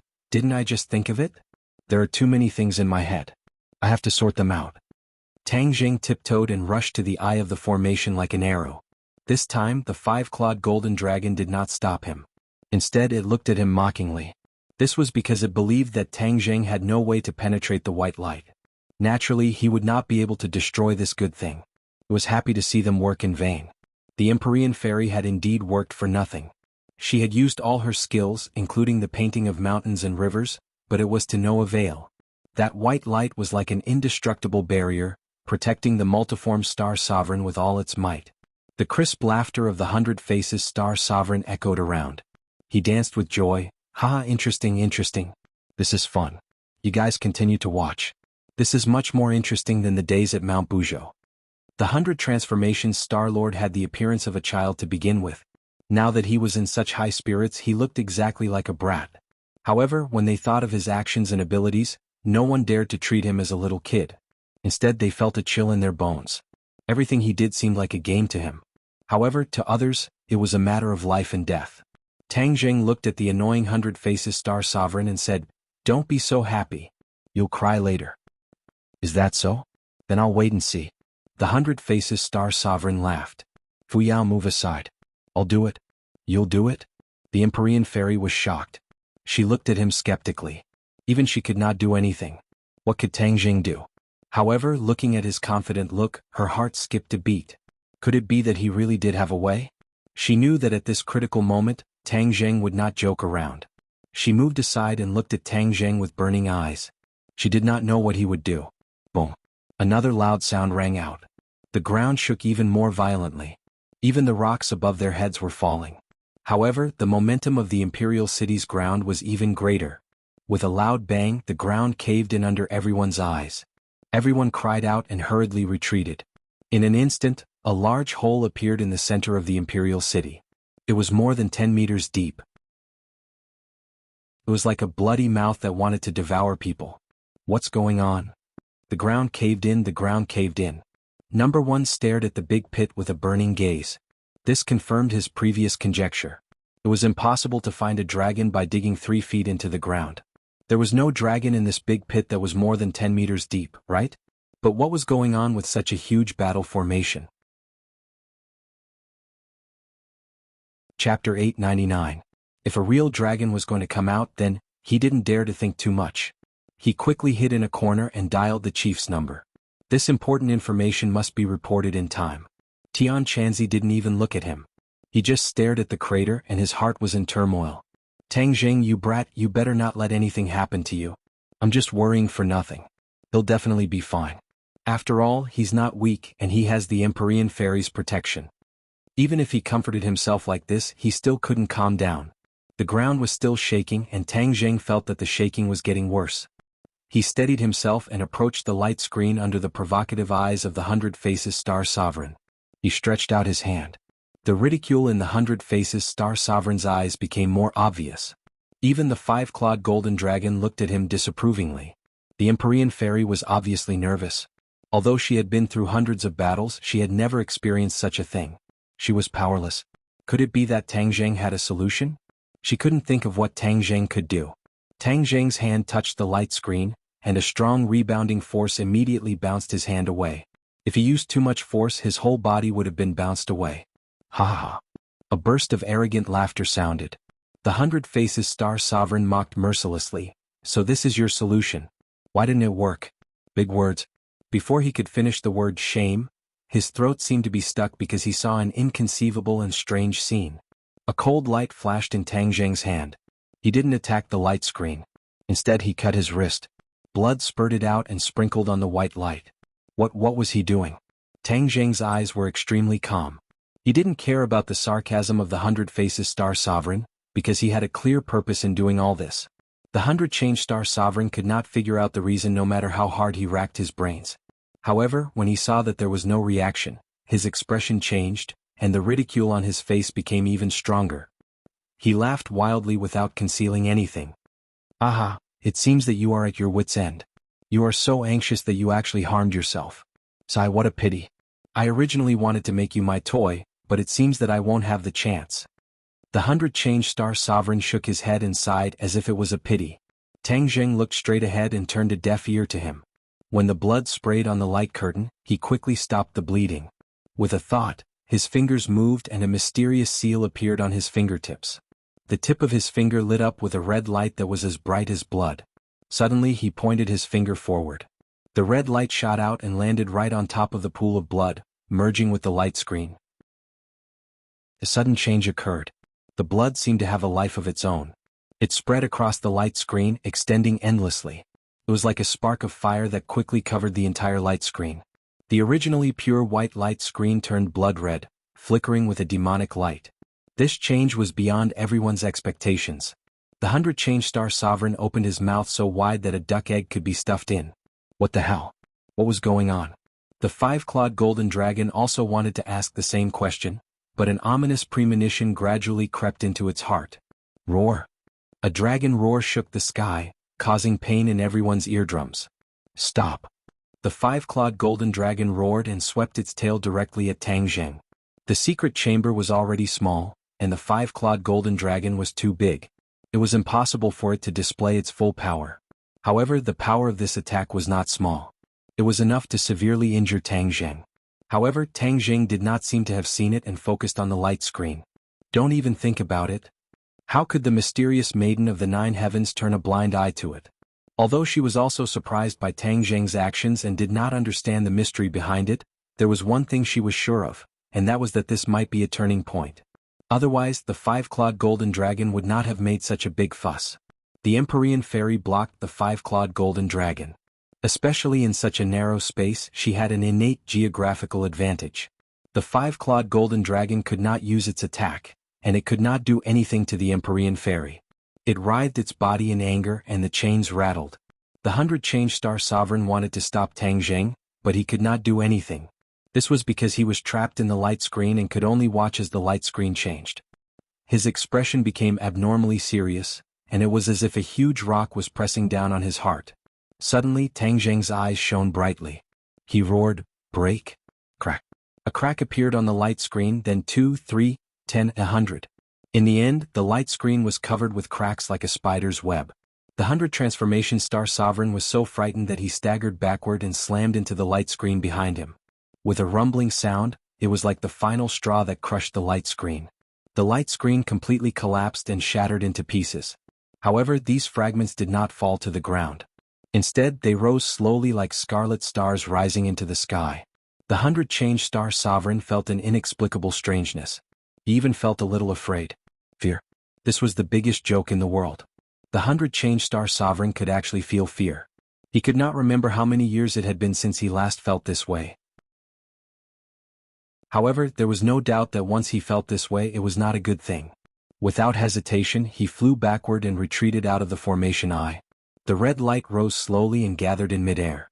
Suddenly, Tang Zheng stretched out his hand and shouted, "Gather!" These red lights were like obedient soldiers. They quickly gathered in Tang Zheng's palm and turned into a ball of light the size of a finger. It danced in Tang Zheng's palm like a flame. What's going on? The 100 Change Star Sovereign asked in bewilderment. Tang Zheng's lips curled into a mysterious smile. He looked at the 100 Change Star Sovereign meaningfully and said, "You don't know? Didn't you say you were very smart? Why can't you guess?" The 100 Change Star Sovereign's face turned red. "What did you do? Why isn't it shaking anymore?" Unknowingly, the surroundings had stopped shaking and returned to normal. Didn't this mean that the formation had failed? If the formation had been successfully broken, then this space would no longer exist in vain. "Of course it's because I stopped your stupid actions," Tang Jing said in a mocking tone. He was very pleased with himself.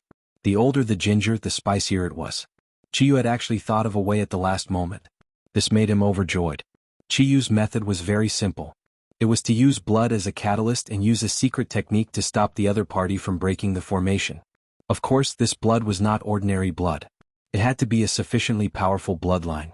A celestial naturally had a sufficiently powerful bloodline. However, just having a powerful bloodline was not enough. It had to be accompanied by a corresponding secret technique. Chiyu racked his brains and finally found such a secret technique in the depths of his memories. Tang Zheng had used blood as a catalyst, especially the last red light. That was not light but blood. However, it was Chiyu's heart's blood. This heart's blood contained Chiyu's many years of essence, energy, and spirit. This drop of heart's blood was the brush that drew the dragon. Under the activation of the heart's blood, coupled with Tang Zheng's blood and the secret technique, all of this happened naturally. Halfway through, the formation was stopped. The 100 Change Star Sovereign would never have dreamed that this would happen. He had never thought that there would be such a secret technique. However, he did not know that Chiyu was the leader of the Ninely tribe. The Ninely tribe had many secret techniques that were unknown to others. There were so many that even Chiyu could not remember them all. Just how did you accomplish all of this? The 100 Change Star Sovereign was unwilling to give up. Why should I tell you? All you need to know is that you have failed. You have nowhere to run, said Tang Zheng with killing intent. You want me to admit defeat? Dream on. The 100 Change Star Sovereign will not be defeated. You are all my puppets. How could I be defeated by my puppets? The 100 Change Star Sovereign was flustered and exasperated. Tang Zheng was just about to prepare to deal with the 100 Change Star Sovereign when the five-clawed golden dragon's furious roar rang out from behind him. Tang Zheng, you ruined my plans. I won't let you off. Boom. The dragon's tail swept out, and that narrow door was actually shattered. The dragon's tail swept straight in, sweeping towards Tang Zheng. Impudent! The Empyrean fairy sternly shouted. The five-clawed golden dragon actually ignored her existence. Thus, she once more attacked at lightning speed, clashing with the five-clawed golden dragon. The words heaven and earth turned upside down were not enough to describe the battle between the two. Fortunately, this was a foreign space. Otherwise, the shockwaves would have spread far and wide. Tang Zheng did not have the time to pay attention to the five-clawed golden dragon.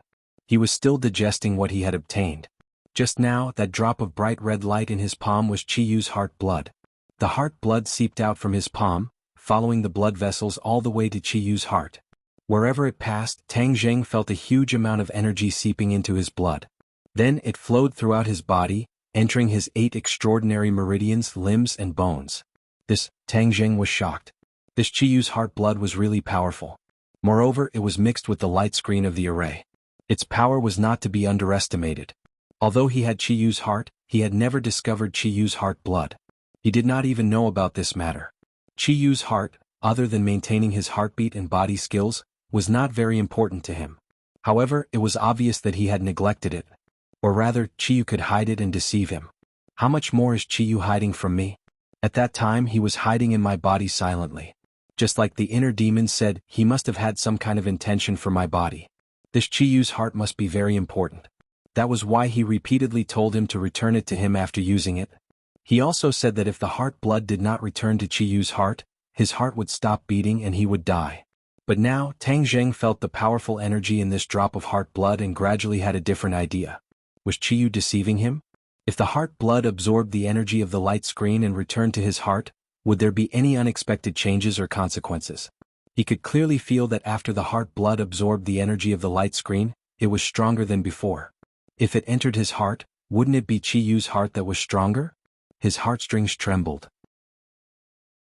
Although Chiyu could not make any big waves because of the checks and balances of the inner demons, if he had this drop of heart blood, would he become stronger, or even take over his body? Chapter 900. Tang Zheng's heart was in turmoil. He could clearly feel that the blood essence was moving towards Chiyu's heart. The blood essence had not yet returned to Chiyu's heart and was still under his control. If it returned, it would be too late. Let's take a gamble. Chiyu definitely did not have any good intentions. This kind of old fox who had lived for tens of thousands of years was shrewd and astute. Tang Zheng knew that he was not his opponent at all. If he was careless, he would fall into his trap. At that time, he might even be sold off and help him count the money. Tang Zheng hurriedly circulated his energy, causing the blood in his heart to stop moving. Suddenly, it changed direction and moved in another direction. Chiyu was shocked and shouted, Tang Jing, what are you doing? Nothing. Tang Jing coldly replied. Qi was not an idiot. He immediately saw through Tang Jing's intentions. You don't want the blood essence to return to your heart? This blood essence is so useful. I think it's more useful if it stays in your heart. Tang Jing said. No, you're wrong. If the blood essence stays outside your heart, then your strength will be greatly reduced. Tang Jing snorted. Is that so? Why don't I feel it now? Qi was startled. He paused and said, It's still too short, so it hasn't appeared yet. When it does, it will be too late. I'm not afraid. This is my body, not yours. Why are you so anxious? I'm thinking for you. After all, I'm in your body. We're in the same boat. Qiyu said earnestly and anxiously. Tang Jing was still indifferent. The more anxious Qiyu was, the calmer Tang Jing was. He had never seen Qiyu so sad about something before. Even when the 100 Changes Star Lord was about to break the array, he was not so anxious. There must be a reason for this abnormality. Tang Jing felt that he must have guessed correctly. As expected, Qiyu was up to no good. He couldn't help but feel a bit of lingering fear. His back was drenched in cold sweat. If he hadn't overthought things and allowed his blood to return to his heart, then everything would have been too late. The two people living in his body were not ordinary people. It was as if he was walking on thin ice. He had to be careful with every step. Close call. It was too dangerous. However, Tang Jing didn't expose them. Both sides maintained a superficial balance. Otherwise, it wouldn't be good for anyone if they fought to the death. Since the heart blood was so important, it would be better for him to control it and balance Qiyu. This was more advantageous than letting the inner demons restrain him. After all, the initiative was in his hands. With a thought, Tang Jing directed his blood to move towards his dantian. What do you want now? Qiyu asked. I have to find a place for my blood to stay. My dantian is a good place. I'll leave it here for the time being. After Tang Jing finished speaking, the blood came to his dantian. Under the golden light, the blood was still bright red. It wasn't affected by the golden light. However, the golden pellet suddenly started to rotate, and all the energy in his dantian started to gather towards it. Especially the blood in his heart, there were traces of faint red light floating out. After fusing with the golden pellet, Tang Jing clearly felt that his true qi was slowly rising up. What are you doing? Stop it. Stop it. Qiyu roared as if he was about to lose his life. His voice was almost changing. If he had a face, he would have seen that his face was deformed. Why are you shouting again? Tang Jing was unmoved. Instead, he asked indifferently. What are you doing? Qiyu was so anxious that his voice was hoarse. Nothing. Nothing yet? Your golden elixir is absorbing the energy of the blood. Oh, is that so? What's there to be surprised about? Since there's enough energy in the blood, it's not a big deal to add a little to the golden elixir. After all, they're all part of my body. We help and love each other. Tang Jing said calmly as if he was used to it. Qiyu really wanted to say that the blood was his, not his, okay? But he really didn't dare to say it. If he said it so openly, there would be a danger of falling out. Moreover, the blood was in Tang Jing's hands now. He couldn't do anything. He never thought that it would be such a result. Previously, when Tang Jing kept urging him to stop, he had a little idea. Qiyu was a 10,000-year-old fox. He was brave and smart. He had crossed more bridges than Tang Jing. With a little thought, he came up with a brilliant idea.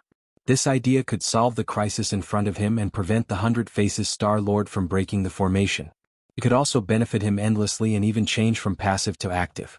He took the initiative to offer his blood to help Tang Jing resolve the crisis. What was the blood? This was the source of power for Qiyu's heart. It was the core of Qiyu's heart. It was the key to the survival of Qiyu's soul.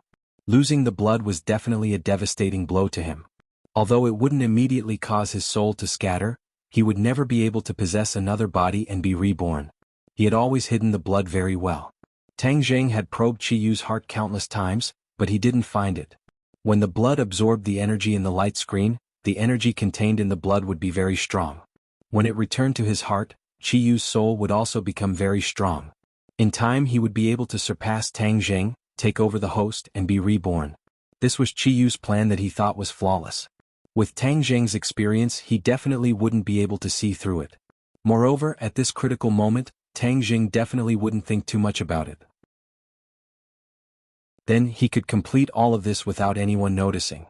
However, things didn't go as he wished. He never expected that Tang Jing would think one more step after sensing the surging energy in the blood.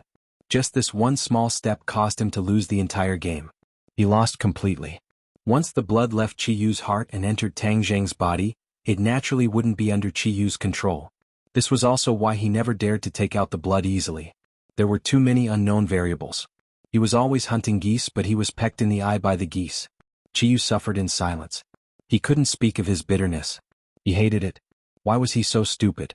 Why did he come up with such a stupid idea that he thought was perfect, but in fact, it was extremely bad? Moreover, he couldn't say it out loud. Qi Yu's heart was bleeding as he watched his gold core absorb the energy in the blood. It was like a blunt knife stabbing into his heart and gouging out large chunks of flesh. Tang Zheng didn't care whether Qi Yu's heart was bleeding or not. In any case, he had already confirmed that Qi Yu really didn't have good intentions. One of his feet had already stepped off the cliff, and he almost fell down and shattered his bones. One shouldn't have the intention to harm others, but one should always be on guard against others. This sentence wasn't deceiving him. If Qi Yu didn't want to harm him, he wouldn't have gone for wool and come home shorn. As for absorbing the energy in the blood, Tang Zheng didn't feel burdened. However, the energy contained in the blood was very strong. He couldn't absorb it all in a short time. At this moment, he had already absorbed enough energy.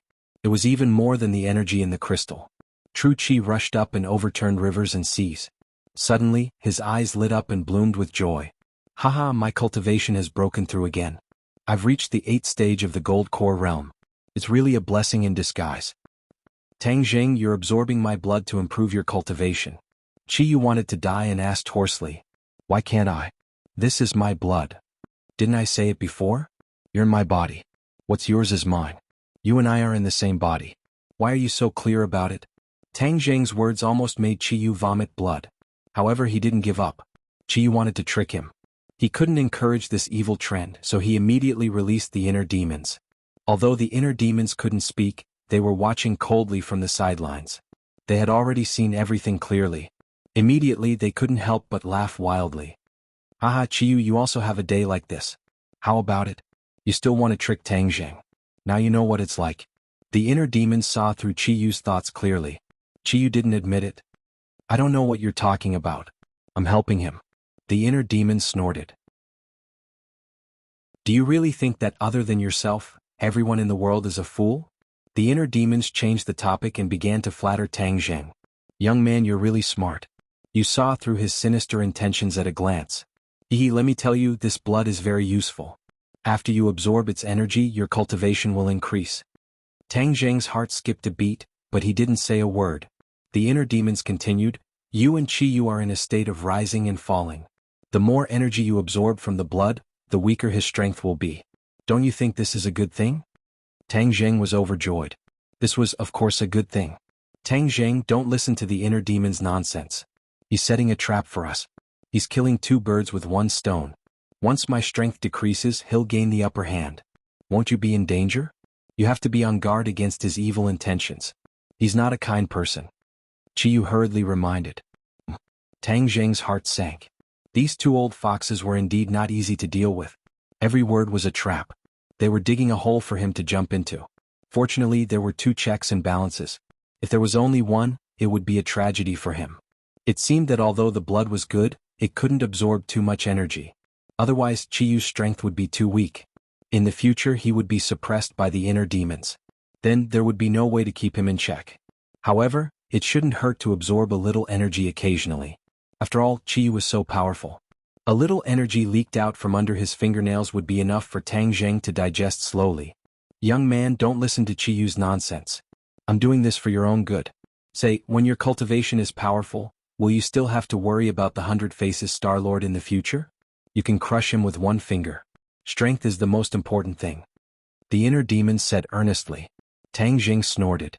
Strength was the most important thing. His life was the most important thing. Otherwise, he wouldn't be able to enjoy it even if he had strength. Inner demon, do you think you can hide your vicious thoughts with your flowery words? Tang Zheng isn't a fool. He won't be deceived by you. Qi Yu retorted. The inner demons wanted to refute again. Tang Zheng couldn't stand it anymore. He shouted at them to shut up. Immediately, the 2 couldn't even let out a fart. Chapter 901. The 100 Change Star Sovereign looked at Tang Zheng in shock. In the blink of an eye, his cultivation had broken through again. This was too strange. Tang Zheng's attention shifted from the heart blood to the outside world. He saw the Empyrean Fairy and the five-clawed golden dragon fighting intensely. Thus, his gaze landed on the 100 Change Star Sovereign. The 100 Change Star Sovereign snorted and said, "Tang Zheng, how did you do all this?" Tang Zheng smiled faintly. "Just because you can't do it doesn't mean that I can't do it. Didn't you say that Skywalkers are nothing special?" The 100 Change Star Sovereign knew that he had been slapped in the face. He blushed and said, "You can stop me once, but can you stop me a second time? Then we can give it a try." Tang Zheng's victory was in his hands. It was not that he was arrogant, but at this moment he was no longer afraid of the 100 Change Star Sovereign. Why? Because Chi Yu's method had another miraculous effect, and that was that the heart blood absorbed the energy of the formation, and the heart blood could control the formation. If Tang Zheng could control the heart blood, then he could naturally control the formation. This was the key. Although he could not control the formation to let the five-clawed golden dragon go, whoever wanted to break the formation would have to go through him. This was thousands of times more difficult than the original method. Even the 100 Change Star Sovereign could forget about breaking the formation. If he wanted to break the formation, he would have to rely on Tang Zheng. Tang Zheng still had some lingering fear. If the heart blood returned to the heart, then Chi Yu would be able to control the formation. Perhaps even the five-clawed golden dragon would not be able to escape from his grasp. It was truly a good plan. Unfortunately, Tang Zheng intercepted him halfway, causing his plan to fail. The 100 Change Star Sovereign did not know this, but he did not plan to break the formation immediately. Otherwise, if Tang Zheng destroyed it again, wouldn't it be a waste of effort? Thus he flashed and attacked Tang Zheng. He roared, "It won't be too late to break the formation after I kill you first." Although Tang Zheng had a breakthrough in his cultivation, there was still a world of difference between him and the 100 Faces Star Sovereign. However, he did not back down. He waved his hand and shot out a shooting sun arrow. Now that he had 9 arrows in hand, his confidence was greatly boosted. Whoosh, whoosh, whoosh, he shot 3 arrows in succession. The 100 Transformation Star Sovereign had no choice but to dodge, and his attacks were greatly reduced. The shooting sun arrow was nailed to the wall, and its feathers were still trembling. Tang Zheng did not stop. He continuously shot out the remaining 5 shooting sun arrows. The 5 shooting sun arrows formed a front and back formation. The 100 Faces Star Sovereign did the same in an attempt to dodge the shooting sun arrow. And indeed he did. The shooting sun arrow shot towards the wall. The 100 Change Star Sovereign smiled proudly and said, "Do you still have arrows? Let's see what other tricks you have up your sleeve."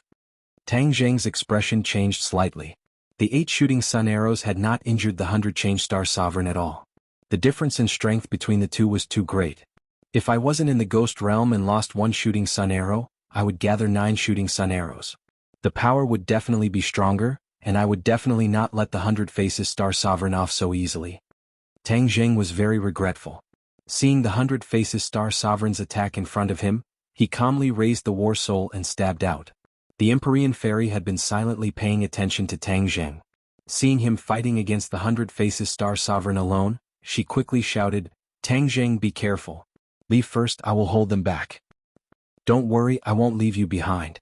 Tang Zheng used the heaven-flying immortal sword technique and fought against the 100 Faces Star Sovereign. He now realized a problem. Although the heaven-flying immortal sword technique was powerful, it seemed to be a little difficult to deal with opponents who were getting more and more powerful.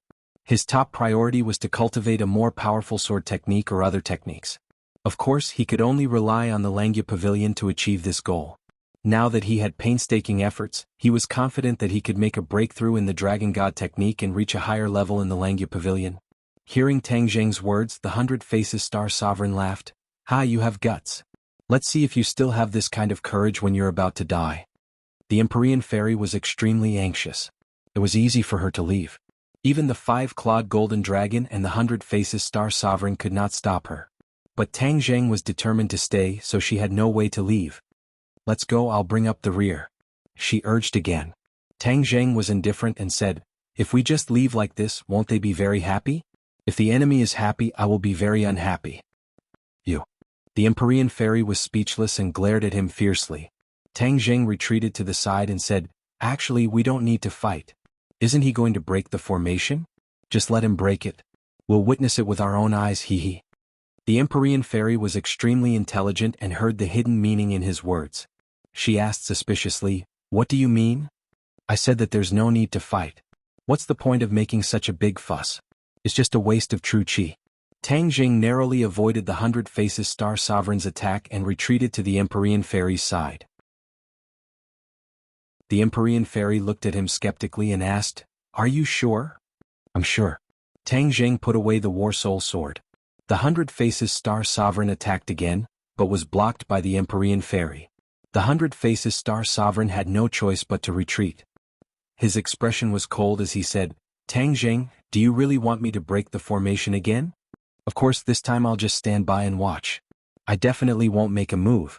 I just want to see how you break the formation." Tang Jing crossed his arms and said calmly, "What exactly are you selling in your gourd?" The 100 Faces Star Sovereign asked. Tang Jing smiled and did not answer. The 5-clawed golden dragon impatiently urged, "Why are you talking so much nonsense? Since that's the case, then hurry up and break the formation. When I get out, they won't be a problem at all." The 100 Faces Star Sovereign felt a little uneasy. Tang Jing's reaction was too unusual, but he couldn't figure out what the problem was. Since that's the case, then I'll fulfill your wish. But don't regret it later." The 100 Faces Star Sovereign said fiercely. "I won't regret it. Please do as you wish." The Empyrean Fairy knew that Tang Jing wouldn't do anything unprepared. She quietly poked Tang Jing's arm and asked in a low voice, "What exactly do you want to do?" "Pay attention. You'll know in a while." Tang Jing purposely kept her in suspense. The Empyrean Fairy was helpless. She rolled her eyes at him. She could only wait and see for the time being. However, she didn't relax her vigilance. If the situation was not right, she would definitely not stand idly by.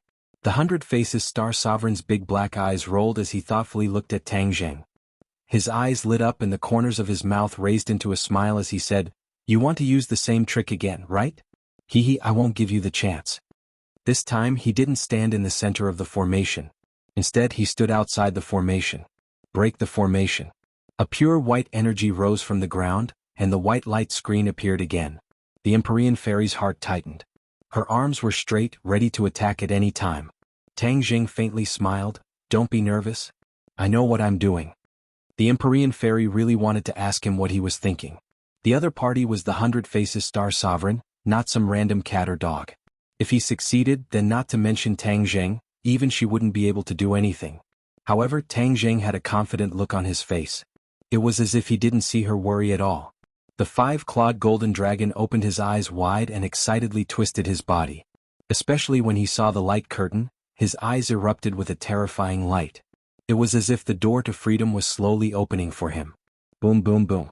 The earth seemed to tremble again. The 100 Faces Star Sovereign proudly turned around to look at Tang Jing and said, "This time I'm outside the formation. If you want to cause trouble, I can easily stop you. Let's see what you can do then. This is what you asked for. So, I'll let you see with your own eyes that I successfully break the formation. This way you can die in peace." Tang Jing took a step forward and said, "Who said I would die? After breaking the formation you will die without a doubt." The 100 Faces Star Sovereign said decisively. Tang Jing snorted coldly. "Who said you would succeed? Even if you want to interfere, you can't do anything. With me here you can't do anything." The 100 Faces Star Sovereign also took a step forward and closed the distance between him and Tang Jing. His jade-like face was filled with experience and spiciness that didn't match his appearance. It was also filled with a sense of ridicule. "Is that so?" Tang Jing said lightly. He casually pointed at the light curtain and asked, "Then look behind you. What's going on?" The 100 Faces Star Sovereign laughed loudly. "You want to use this kind of trick to trick a 3-year-old child to trick me? What will happen behind me? Nothing will happen." The 100 Faces Star Sovereign was so confident that it was as if he had eyes on the back of his head. "Tang Jing, what did you do?" The 5-clawed golden dragon roared in shock, staring at the eye of the formation in disbelief.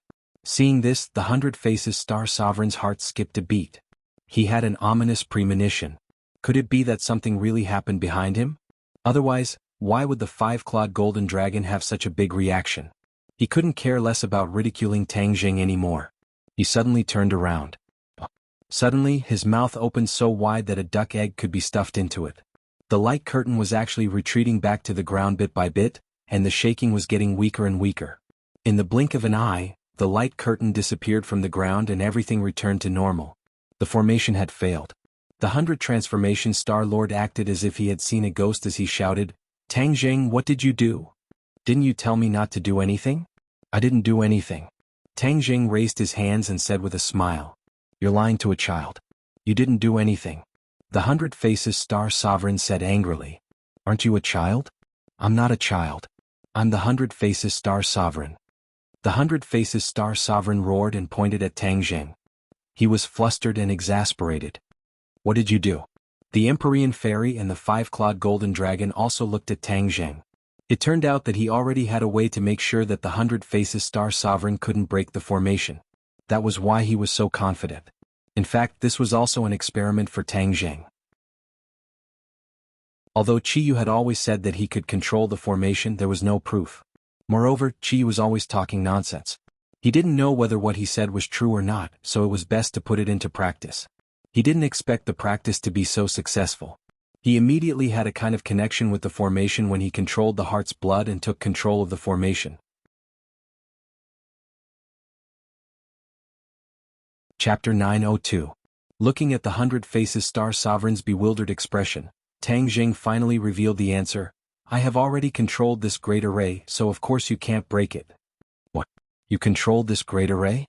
Not only the Hundred Faces Star Sovereign, but even the Empyrean Fairy and the five-clawed golden dragon exclaimed in disbelief. Exactly. Tang Jing had already expected their reaction and was not surprised. How did you do it?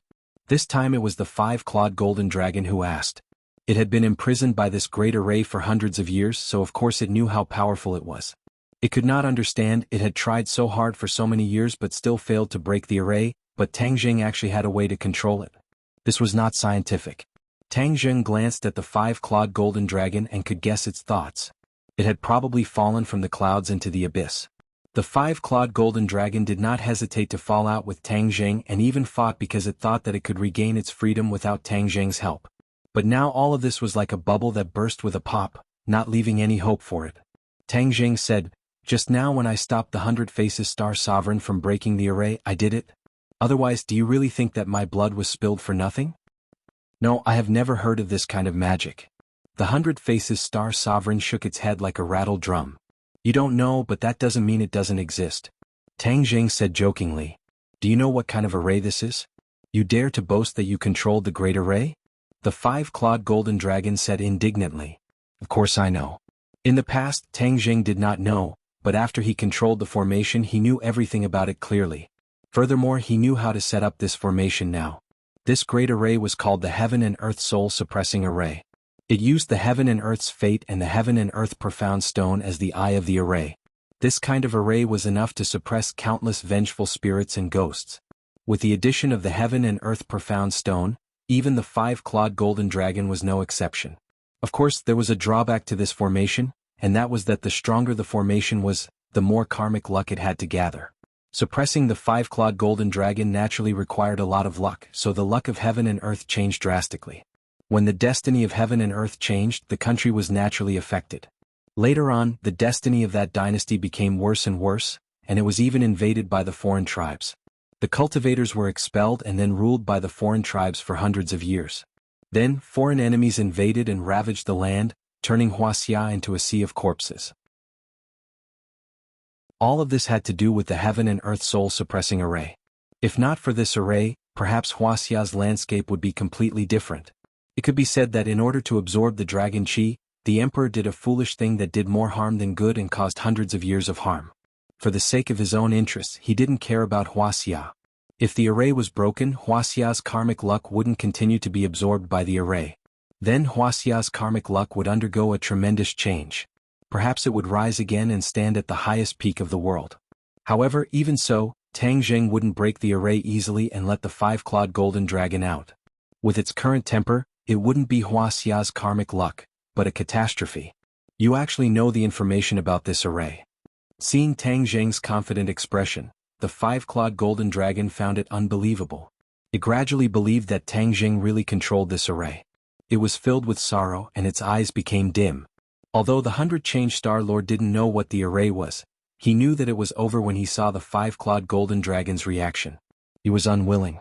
He had put in so much effort and even sacrificed Orochi. Success was in sight, but it was ruined by Tang Jing. Was there any justice in this? However, no matter how he thought, there was no way to change the situation. The situation was not good, and the best strategy was to escape. Whoosh. He moved his feet and directly rushed into the tunnel, disappearing in the blink of an eye. You want to escape? It's not that easy. Tang Zheng controlled the array. With a thought, a terrifying force gathered from all directions toward the 100 Change Star Lord. The 100 Change Star Lord hurriedly cast a spell, trying to break through the array and leave this damned place. However, his expression changed as he realized that it was easy to get in but difficult to get out. Feeling the terrifying power coming from all directions, his heart was burning with anxiety. He cut his finger and his finger was dyed red with blood. He drew a series of strange runes in the void. Break. He disappeared on the spot and returned to the Imperial City. However, when his feet landed on the ground, puff, he spat out a mouthful of blood. His face instantly turned pale. Obviously, he had exhausted a lot of energy in order to escape from the array.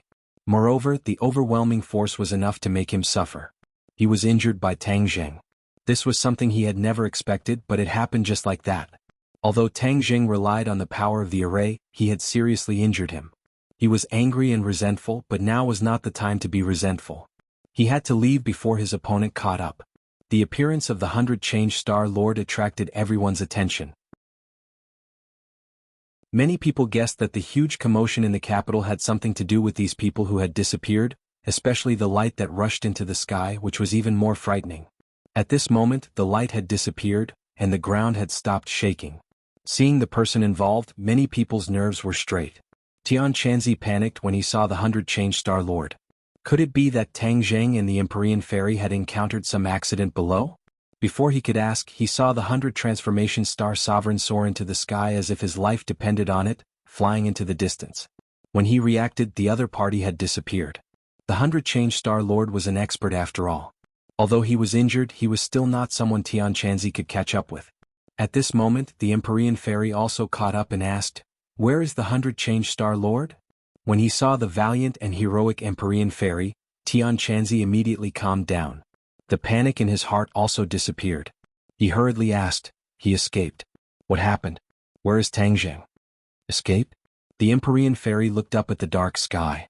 Even the stars could not be seen, let alone the 100 Change Star Lord. She stomped her foot fiercely. It was a pity that the 100 Change Star Lord had escaped. However, this kind of expert was very difficult to get rid of, so it was not a surprise. Tian Chanzi wanted to ask more, but the Empyrean Fairy said indifferently, "Tang Zheng is fine." Then she turned around and disappeared in front of everyone's eyes. At this point there was no need to hide. She might as well be honest. The Empyrean Fairy returned mainly because she was worried about Tang Zheng's safety.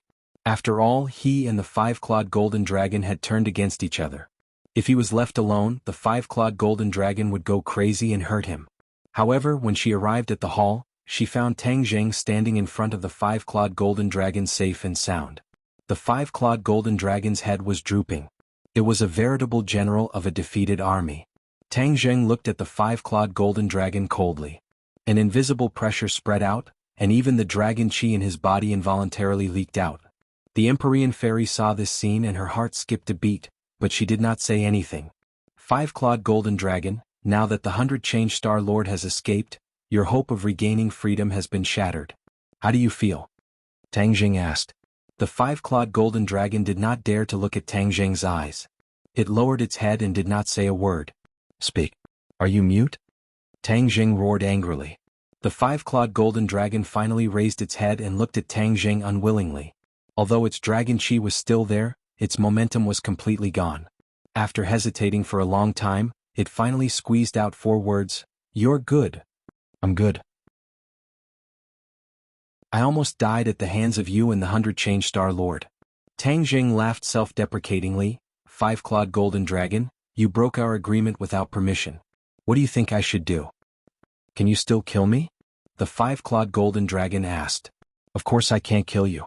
It's not easy to slay a dragon. I don't have that ability. Tang Zheng told the truth. Even if it was the Empyrean Fairy, it would not be easy to kill the 5-clawed golden dragon. After all, the other party was a dragon. Although I can't kill you, I can imprison you for generations to come. Thousands of years, tens of thousands of years, 100,000 years. Until you die of old age. Tang Zheng's tone was very calm, but it made the 5-clawed golden dragon tremble. The reason why it wanted to go out was because of its desire for freedom. It did not want to be imprisoned until it died. There was no doubt that these words hit its weak spot. Moreover, it couldn't do anything to Tang Zheng. If it really killed him, then the array formation would be under Tang Zheng's control. He could completely make it so that no one else would be able to find this array formation, let alone break the array formation and release it. The five-clawed golden dragon knew this too well. Therefore, even if Tang Zheng was standing in front of it and it was unable to restrain its anger, it did not dare to do anything to Tang Zheng. "What do you want?" the five-clawed golden dragon asked helplessly, its aura weakening a little. Tang Zheng's eyes flickered, and a bold idea came to his mind, to make the five-clawed golden dragon submit to him. Make a dragon submit? Wasn't that bold? It was simply crazy. Since ancient times, many emperors had considered themselves as the true dragon, the son of heaven. However, that was only to deceive the common people. No one had ever made a dragon submit to them. Even the emperor who had built this imperial city back then had not been able to do so. Tang Zheng wanted to create a precedent and make the five-clawed golden dragon submit. If other people knew, they would definitely say that he was delusional. This was simply impossible. However, Tang Zheng liked to challenge the impossible. He had encountered too many impossibilities along the way, but through hard work, he could always find a way to solve them. Now that he had the initiative and had the advantage, he did not believe that he could not do this. The Empyrean fairy looked at him without blinking. She could not guess his thoughts. Of course, if she knew, she would probably be shocked.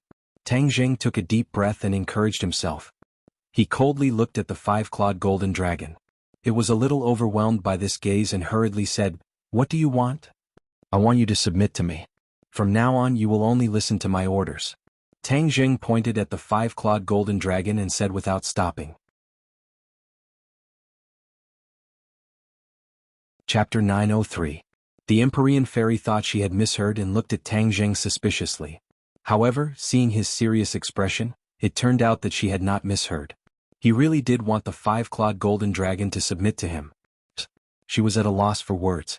She could not find a word to describe this action. It seemed that any word would be pale and powerless. Her heart beat wildly. How could he dare to have such an idea? But when she thought about the huge gains that would follow if he really succeeded, she could not help but feel excited. With a dragon submitting to him, his strength would naturally soar. If the five-clawed golden dragon escaped, she was afraid that even she would not be able to do anything to Tang Zheng. She could not help but admire Tang Zheng's courage. Taking risks in chess, the gains were proportional to the risks. The five-clawed golden dragon's originally large eyes widened even more as it stared straight at Tang Zheng. A soul-stirring dragon's might slowly accumulated and climbed. In the end, it accumulated to a peak. It was as if Mount Tai was pressing down, causing people to be unable to breathe. Even the Empyrean fairy felt as if a stone was pressing down on her chest. From this, it could be seen how angry the five-clawed golden dragon was. On the other hand, although Tang Zheng's expression was somewhat ugly, he still did not shrink back and bitterly held on. "You are insulting me, insulting the dragon clan." The five-clawed golden dragon finally opened its mouth, but its voice was like rolling thunder, exploding in the hall. The air violently fluctuated as if it was about to boil. The anger of a true dragon was extraordinary. Tang Zheng was like a small boat in the storm, allowing the stormy waves to hit him. He floated and sank but was not overturned by the huge waves. He resisted the huge pressure and looked indifferently at the five-clawed golden dragon, saying, "I did not insult the dragon clan." The implication was that he had insulted the dragon, but what could the dragon do to him? Dragons were high and mighty existences. They were arrogant by nature and looked down on everything. The five-clawed golden dragon was no exception. But now it was being openly provoked and insulted by Tang Zheng. This was equivalent to ruthlessly stepping on it. Too vile. This was the effect that Tang Zheng wanted. The five-clawed golden dragon was too arrogant. If he didn't completely trample it under his feet, it would never truly submit. These words fanned the flames of anger in the five-clawed golden dragon's heart. With a heaven-shaking dragon roar, it opened its mouth wide and dove down towards Tang Zheng. The strong dragon breath blew up a whirlwind, blowing Tang Zheng left and right, but his legs seemed to be rooted and he did not move an inch. "I'm going to eat you," the five-clawed golden dragon roared. "Eat me, and you will be imprisoned here forever, never to see the light of day," Tang Zheng said lightly. The five-clawed golden dragon looked as if it was struck by lightning. Its mouth stopped right in front of Tang Zheng. Its dragon breath blew away Tang Zheng's hair, and its dragon whiskers directly stuck to Tang Zheng's cheek. Tang Zheng didn't even blink as he circulated the Dragon God technique. Dragon's might gradually spread out, neutralizing the opponent's overwhelming aura. Imprisoned here forever, never to see the light of day. These words echoed in the five-clawed golden dragon's mind like a curse, causing it to shudder. Although it was high and mighty, it was still afraid. This was what it was most afraid of right now.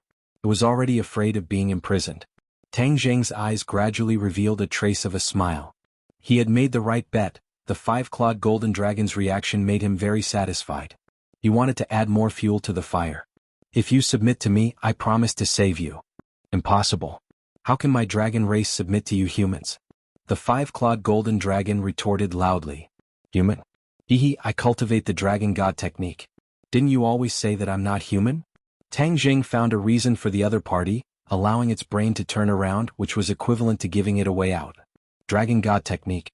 When the Empyrean fairy heard this, her eyelids twitched. She knew that the dragon race had many secrets and many mysterious techniques. Without a doubt, this Dragon God technique was probably one of them. Tang Zheng actually cultivated the Dragon God technique. No wonder the dragon chi and dragon's might involuntarily spread out just now. This was a secret she had never known. She thought to herself that Tang Zheng really hid it well. She was actually very curious about the dragon race like the 100 Change Star Lord. After all, humans knew very little about this race. The less they knew, the more mysterious they were. It was precisely because of this that humans worshipped them as spiritual totems. The five-clawed golden dragon's eyes flickered, as if it was thinking about Tang Zheng's words. When Tang Zheng cultivated the dragon seal, it once said that Tang Zheng didn't look like a human but a dragon. Because it had never heard of a human being able to cultivate the dragon seal. Of course, this was also related to the fact that the Dragon God technique was rarely taught to outsiders. When the five-clawed golden dragon taught Tang Zheng the Dragon God technique, it never thought that he would be able to cultivate the dragon seal and reach the Langya Pavilion. At that time, it just wanted to raise Tang Zheng's cultivation. After all, the Dragon God technique was very mysterious.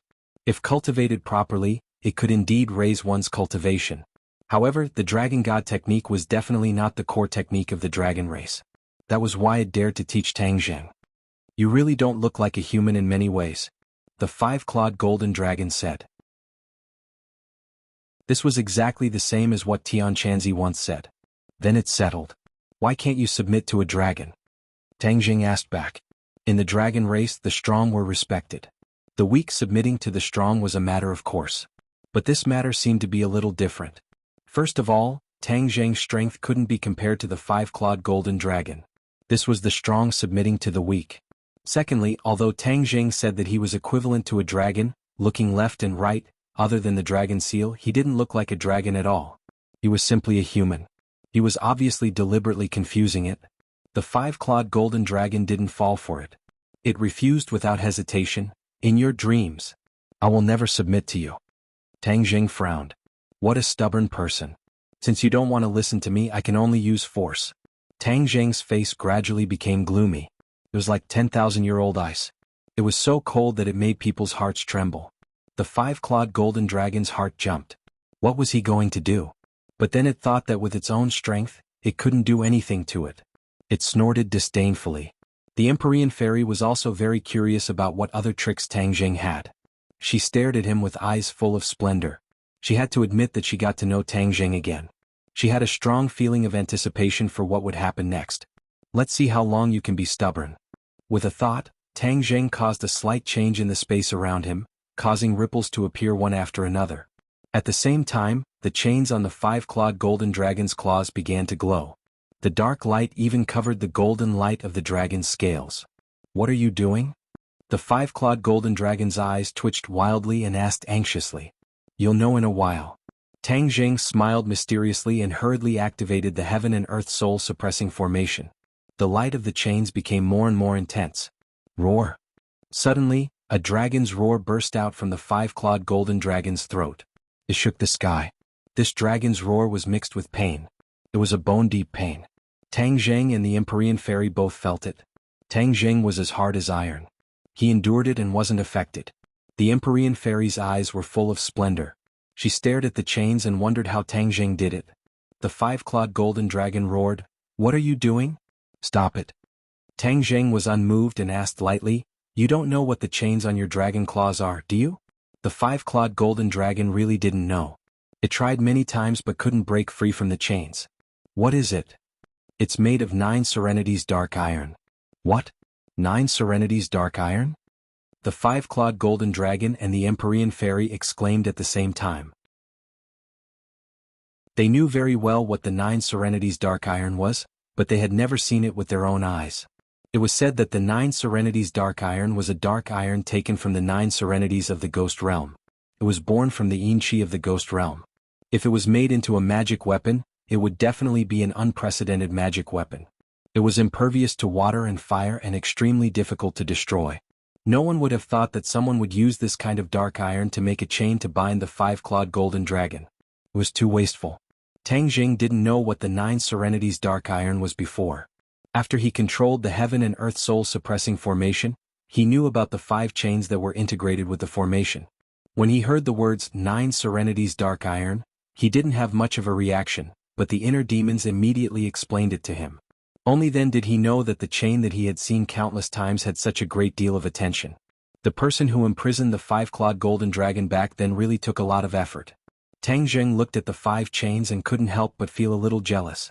If these chains were used to refine magic weapons, the level of the magic weapons would definitely not be low.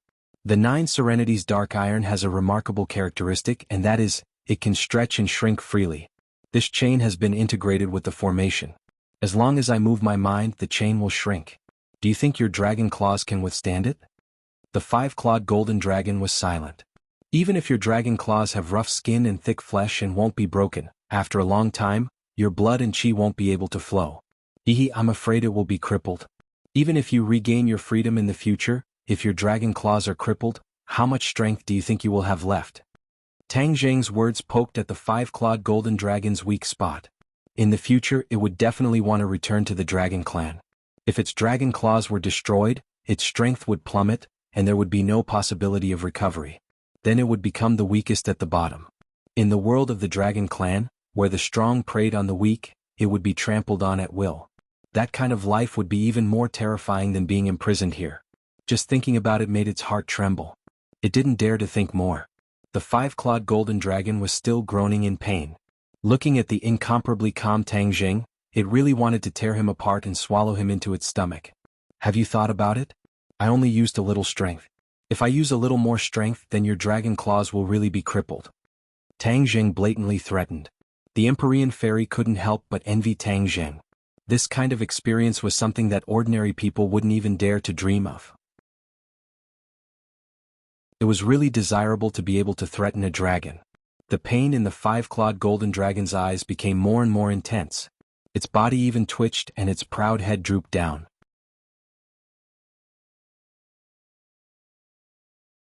Chapter 904. These 3 words were like the sound of nature, making the stone in Tang Jing's heart completely fall to the ground. The corner of his mouth hooked up a faint smile. Words are no guarantee. If one day you get out of trouble, wouldn't it be easy for you to go back on your words? Maybe you will even kill me. Tang Jing's words made the five-clawed golden dragon's heart tremble. He looked at him in disbelief. Could it be that he could read minds? He could even see through the deepest thoughts in his heart. Of course Tang Jing could not read minds. It was just the most instinctive precaution. The five-clawed golden dragon was used to being arrogant. It was not as simple as just saying a few words to make it bow down. There must be a perfect plan. Then what do you want? The five-clawed golden dragon asked. Tang Jing was not in a hurry to answer. Instead, he looked at the Empyrean fairy and asked, "You should have a spell to control it, right?" The Empyrean fairy was slightly stunned and understood his thoughts. The five-clawed golden dragon also understood and flew into a rage. "You want to use a spell to control me?" Tang Jing shrugged and said, "I like to be a villain first, then a gentleman. I'm always too weak in front of you. If there is no insurance, then it will be too late to regret it in the future. You can rest assured that as long as you sincerely submit to me, how can I harm you?" The five-clawed golden dragon was angry, his mouth spitting out dragon's breath. His eyes were uncertain. His plan had failed. He originally planned to feign civility and deal with Tang Jing after he got out of trouble in the future. He did not expect that he had already taken precautions. If he really let him use a spell to control it, then it would be seeking its own death if it had second thoughts. The five-clawed golden dragon was speechless. If he forcibly opposed, then wouldn't it mean that he had second thoughts? This was a confession without being pressed. But if he did not oppose, then he would have no chance to resist in the future. He was in a dilemma. The mysterious maiden of the 9 heavens understood its thoughts and was even more aware of Tang Zheng's fear, so she added, "Of course I have this kind of spell, the soul imprint is the best way." "Oh, soul imprint?" "Yes, the soul brand won't do any harm to it, but once you use it, its soul will be in danger. This is the only way to control it." Hearing the word soul brand, a trace of panic flashed through the five-clawed golden dragon's eyes. Of course it knew the power of this spell. Apart from the caster, no one could undo this brand. Therefore it had to respect Tang Zheng as its master for all eternity. Tang Zheng could destroy it with a single thought. It was simply heaven-defying. However, your cultivation is still weak. The soul brand can only succeed if it doesn't resist at all, the Empyrean fairy added. The 100 Change Star Sovereign had also wanted to use the soul brand to control the five-clawed golden dragon. He could only succeed when the five-clawed golden dragon was at its weakest. On the other hand, Tang Zheng's cultivation was too weak. If the five-clawed golden dragon had any thoughts of resistance, he would never succeed. Therefore the Empyrean fairy added this point. The five-clawed golden dragon looked at the Empyrean fairy hatefully. It thought that this couple was too cunning. They had blocked all its escape routes. Tang Zheng nodded and looked at the five-clawed golden dragon aggressively. "Have you thought about it?" The five-clawed golden dragon's eyes flashed with despair. At this point there was no time for it to think, let alone refuse. It looked at Tang Zheng with hatred. Why didn't it think that things would come to this point? If it hadn't agreed to the 100 Change Star Sovereign's request and turned against Tang Zheng, it wouldn't have fallen into this desperate situation. All of this was its own fault. No, it was the 100 Change Star Sovereign's fault. It blamed all of its anger on the 100 Change Star Sovereign. It made up its mind that if it met him again in the future, it would definitely not let him have an easy time. "I promise you," the five-clawed golden dragon said helplessly. Tang Zheng was overjoyed. "There's no time to lose. Let's start now. This is the first step to building mutual trust." The five-clawed golden dragon couldn't object. The Empyrean fairy quickly passed on the soul brand technique to Tang Zheng. In fact, this technique was very simple. Tang Zheng didn't take long to learn it. "Let's start." Tang Zheng looked at the five-clawed golden dragon. The five-clawed golden dragon lowered its head so deeply that its whiskers almost touched the ground. Tang Zheng stood in front of the huge dragon's head and stretched out his hands. His fingers moved and a complicated seal appeared. It turned into a mysterious light and entered the five-clawed golden dragon's head. The five-clawed golden dragon trembled and then released a golden light that wrapped around Tang Zheng. It was as if he had turned into a golden man. Roar! A dragon's roar came from the five-clawed golden dragon's mouth. At the same time, a dragon's roar also came from the dragon mark on Tang Zheng's forehead. However, this dragon roar could only be heard by him. The shrunken golden dragon in the dragon's seal began to surge, as if it was riding the clouds. Its entire body was suffused with golden light, especially the dragon vein in the golden dragon, which was particularly eye-catching. The golden light was the brightest. This was the dragon vein that he had absorbed in Qin Shi Huang's tomb. It had fused with the 9th main meridian in his body and appeared in the little golden dragon's body. The little golden dragon's golden light flickered and slowly condensed under its abdomen. Not long after, it condensed the embryonic form of the 5th dragon claw and rapidly grew. Tang Zheng seemed to have understood something. His eyes were overflowing with color and he was overjoyed. The 5th layer of the dragon god's secret arts. He never thought that using the soul brand technique would have such a miraculous effect. The soul brand technique linked Tang Zheng and the five-clawed golden dragon together. Naturally, the five-clawed golden dragon would feed back to Tang Zheng and help him break through to the 5th layer of the dragon god's secret arts. Looking at the five-clawed golden dragon, Tang Zheng could clearly feel its power. Of course, although it also had 5 claws, it couldn't be compared to the five-clawed golden dragon in front of him. Tang Zheng didn't care. As long as he could reach the 5th layer and enter the 5th floor of the Langya Pavilion, it would be a great harvest for him. The little golden dragon slowly calmed down and the 5th claw was completely formed. The five-clawed golden dragon raised its head and the golden light on its body dimmed.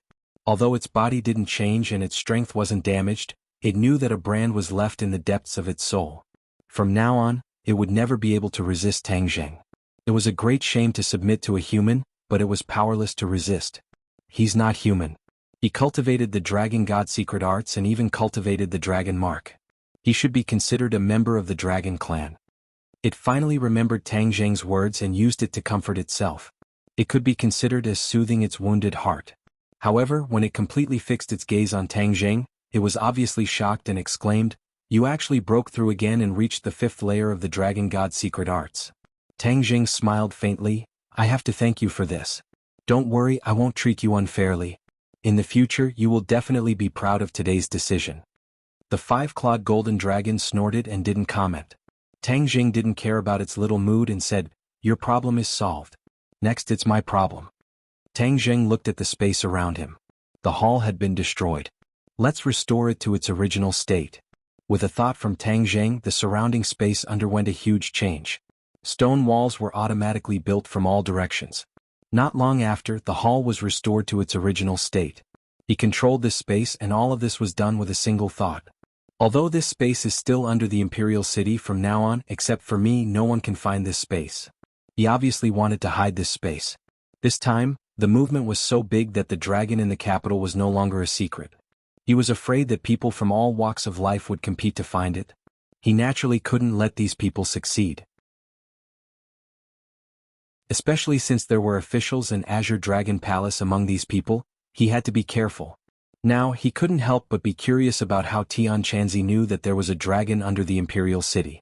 This old man had a lot of secrets. However, he didn't intend to ask. Tian Chanzi definitely didn't have any malicious intentions towards him. He was still very confident about this. Although the Empyrean Fairy was curious about the Dragon Clan and wanted to know more about the 5-clawed golden dragon, she didn't object when she heard this. "From now on you will obediently stay here. The original agreement is still valid. When my power reaches the requirements, I will naturally come and let you out." The 5-clawed golden dragon didn't have any temper. However, he no longer doubted this sentence. It was already his dragon. The sooner he let it out, the better it would be for him. When Tang Zheng and the Empyrean Fairy appeared in the Imperial City, everyone immediately surrounded them. The dragon's roar just now made them feel uneasy. Number 1 looked at the two of them who were completely unharmed, and then recalled the 100 Transformation Star Lord who was in a sorry state earlier. He felt even more shocked and no longer dared to look down on Tang Zheng. "Where is the dragon?" Number 1 couldn't help but ask first. This was the question he was most concerned about. Naturally, it was also the question the chief was most concerned about. The movement in the Imperial City had attracted the attention of all parties, including the chief's opponents. The impact was very bad. If they didn't seize the opportunity, it would definitely not be worth it. The movement in the Imperial City this time had become an excuse for their opponents to make trouble. The chief was in a terrible fix. Of course, if they found the dragon, all of this could be reversed. Tang Zheng glanced at him lightly and didn't rush to deny it. Now that he had complete control of the dragon, and the dragon's secret couldn't be hidden, so he generously admitted, "The dragon is in a very safe place." Number 1's face stiffened and his heart was bitter. Of course he knew it was in a very safe place, but they wanted the dragon. "Where is it? Can we see it?" Number 1 asked. No. This refusal made Number 1 unable to get angry. He could only look at him with pleading eyes and said, "The chief wants to see it. Please tell him that this is impossible." Tang Zheng still refused without hesitation. Number 1's face was very ugly, and the corner of his mouth twitched a few times. Under Tang Zheng's aggressive gaze, he finally didn't dare to say more. Tang Zheng glanced at the others, and his eyes fell on Xiao Bai in Huang Xiang's arms. His eyes lit up and asked, "What happened to it?" "It ate the Niden of Yamada no Orochi," Tian Chanzi said.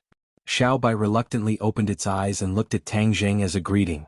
Then it closed its eyes and fell asleep. Tang Zheng held it and gently stroked its hair. He knew that it would transform. The Niden of Yamada no Orochi contained a lot of energy. If this little guy digested it, it would definitely benefit a lot.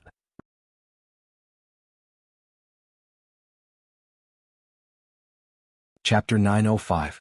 Tang Zheng and the others left the Imperial City. Although Number 1 really wanted him to explain the matter about the dragon, he did not dare to stop them. The sky was already turning white, and the morning glow was slowly rising. However, the capital city had already woken up and was abnormally noisy.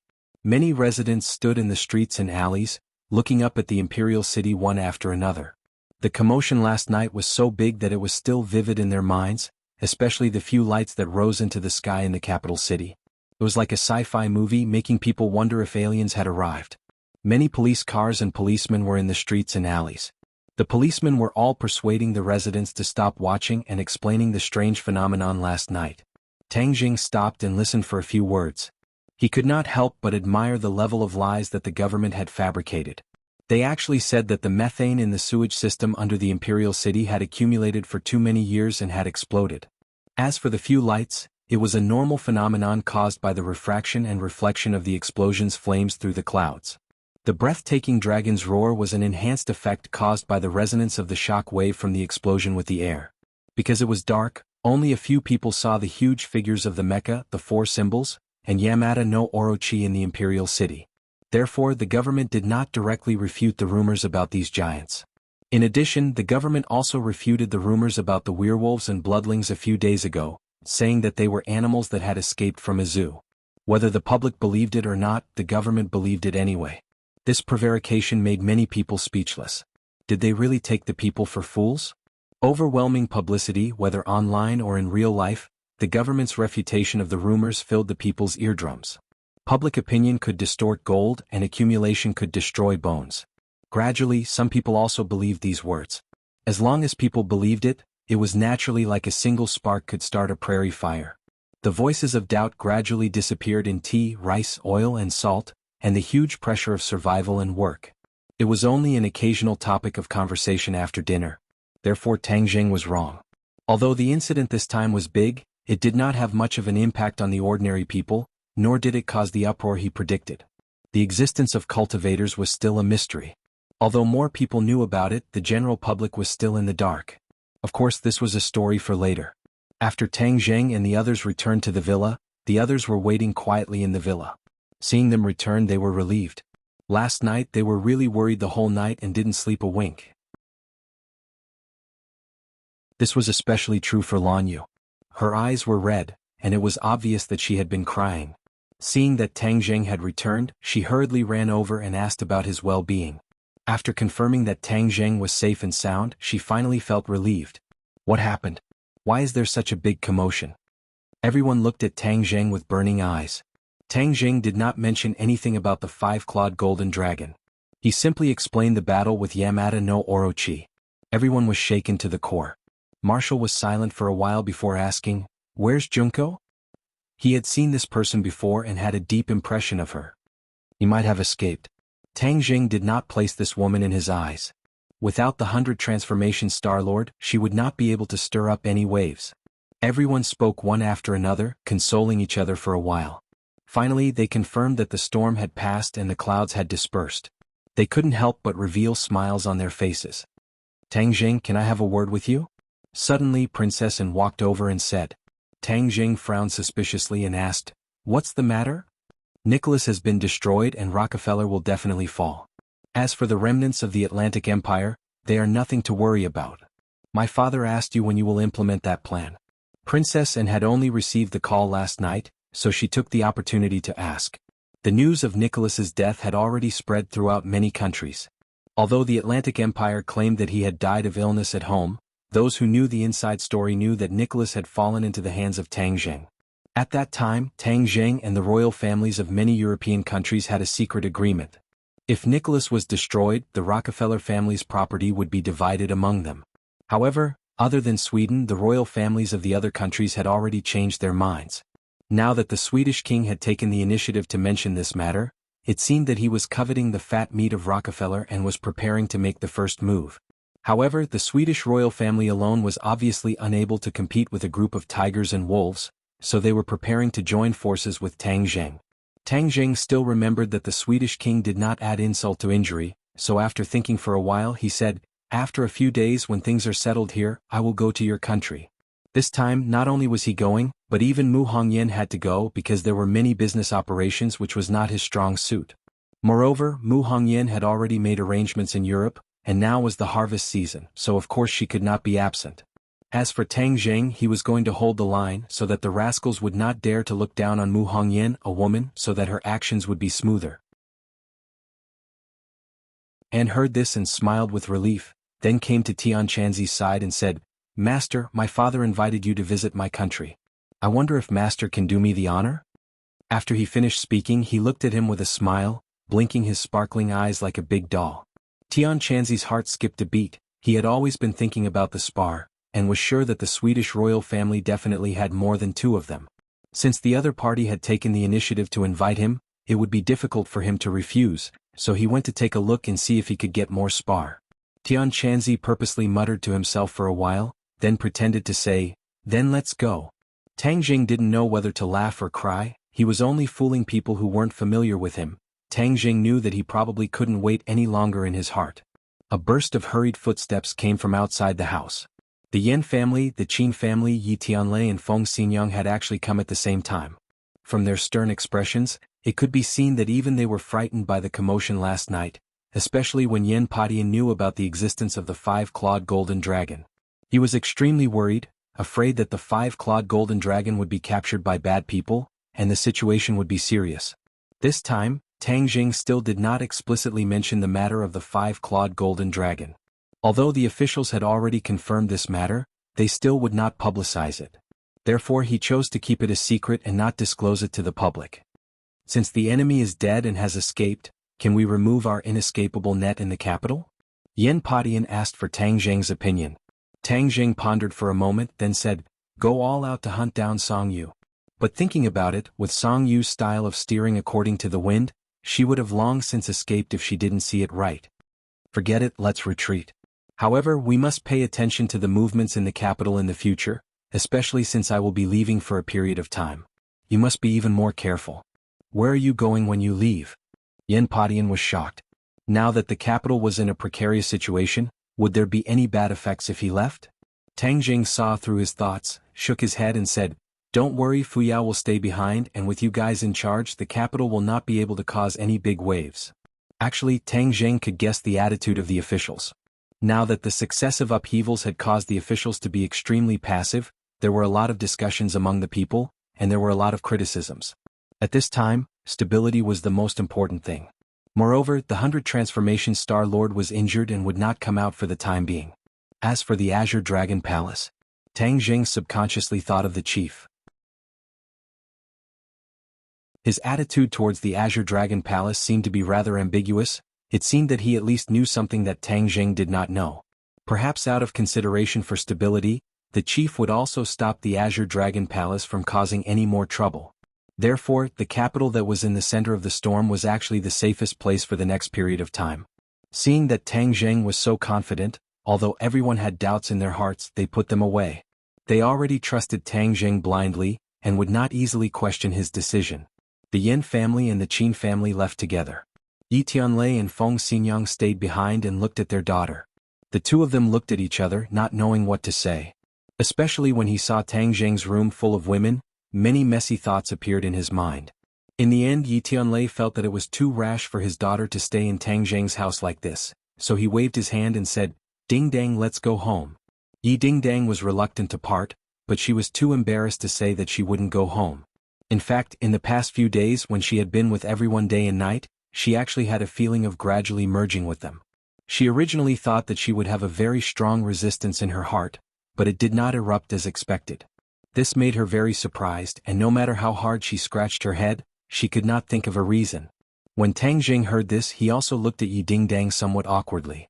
He couldn't stay, but he also couldn't not stay. This was really a difficult problem. Fang Shishir seemed to see his dilemma and intimately held Yi Ding Dong's hand. She said with a smile, "Uncle, just let Ding Dang stay here. There are many rooms here, and we can even be companions and whisper to each other." Fang Shishir and Yi Ding Dang had gone through thick and thin together. In the past few days they had been together day and night, so their relationship had improved greatly. Although Tang Jing was surprised, he looked at Fang Shishir very gratefully. Fang Shishir smiled sweetly and gave him a reassuring look. Yi Ding Dang did not expect Fang Shishir to be so magnanimous and actually take the initiative to ask her to stay. Not only Yi Ding Dang, but even the others looked at Fang Shishir with incomparable surprise. Everyone knew that Fang Shishir was Tang Jing's girlfriend in name. Moreover, the unclear relationship between Tang Jing and Yi Ding Dang was obvious to all. She actually took the initiative to ask Yi Ding Dang to stay. This kind of breadth of mind was really hard for others to reach. Wu opened her mouth, but in the end she did not say anything. Although she could accept Tang Zheng's romantic affairs, for her to immediately be so magnanimous, with her personality, it was impossible for her to do so. Lu Qingmei's position was even more awkward. But seeing Yi Tianlei and his wife's hesitant appearance, and then looking at Tang Zheng, she took a deep breath and resolutely stood up and persuaded, Sure is right. With so many girls living together, we are actually quite happy. We can also take care of each other. Yi Tianlei slapped his forehead. Heavens, even the teacher came out to ask them to stay. That's not right. Teacher Lu seemed to have always been living here. Could it be that with Tang Zheng, he did not dare to think about it anymore? This relationship was too messy. He was a bit dizzy, so he kept his mouth shut and did not say anything. He gave the initiative to Feng Xinyang. Feng Xinyang thoughtfully looked at the people involved. The corners of her mouth immediately blossomed into a smile. She kindly said, Since it's like this, then stay. Yi Dingdong's heart relaxed. She also subconsciously wanted to stay.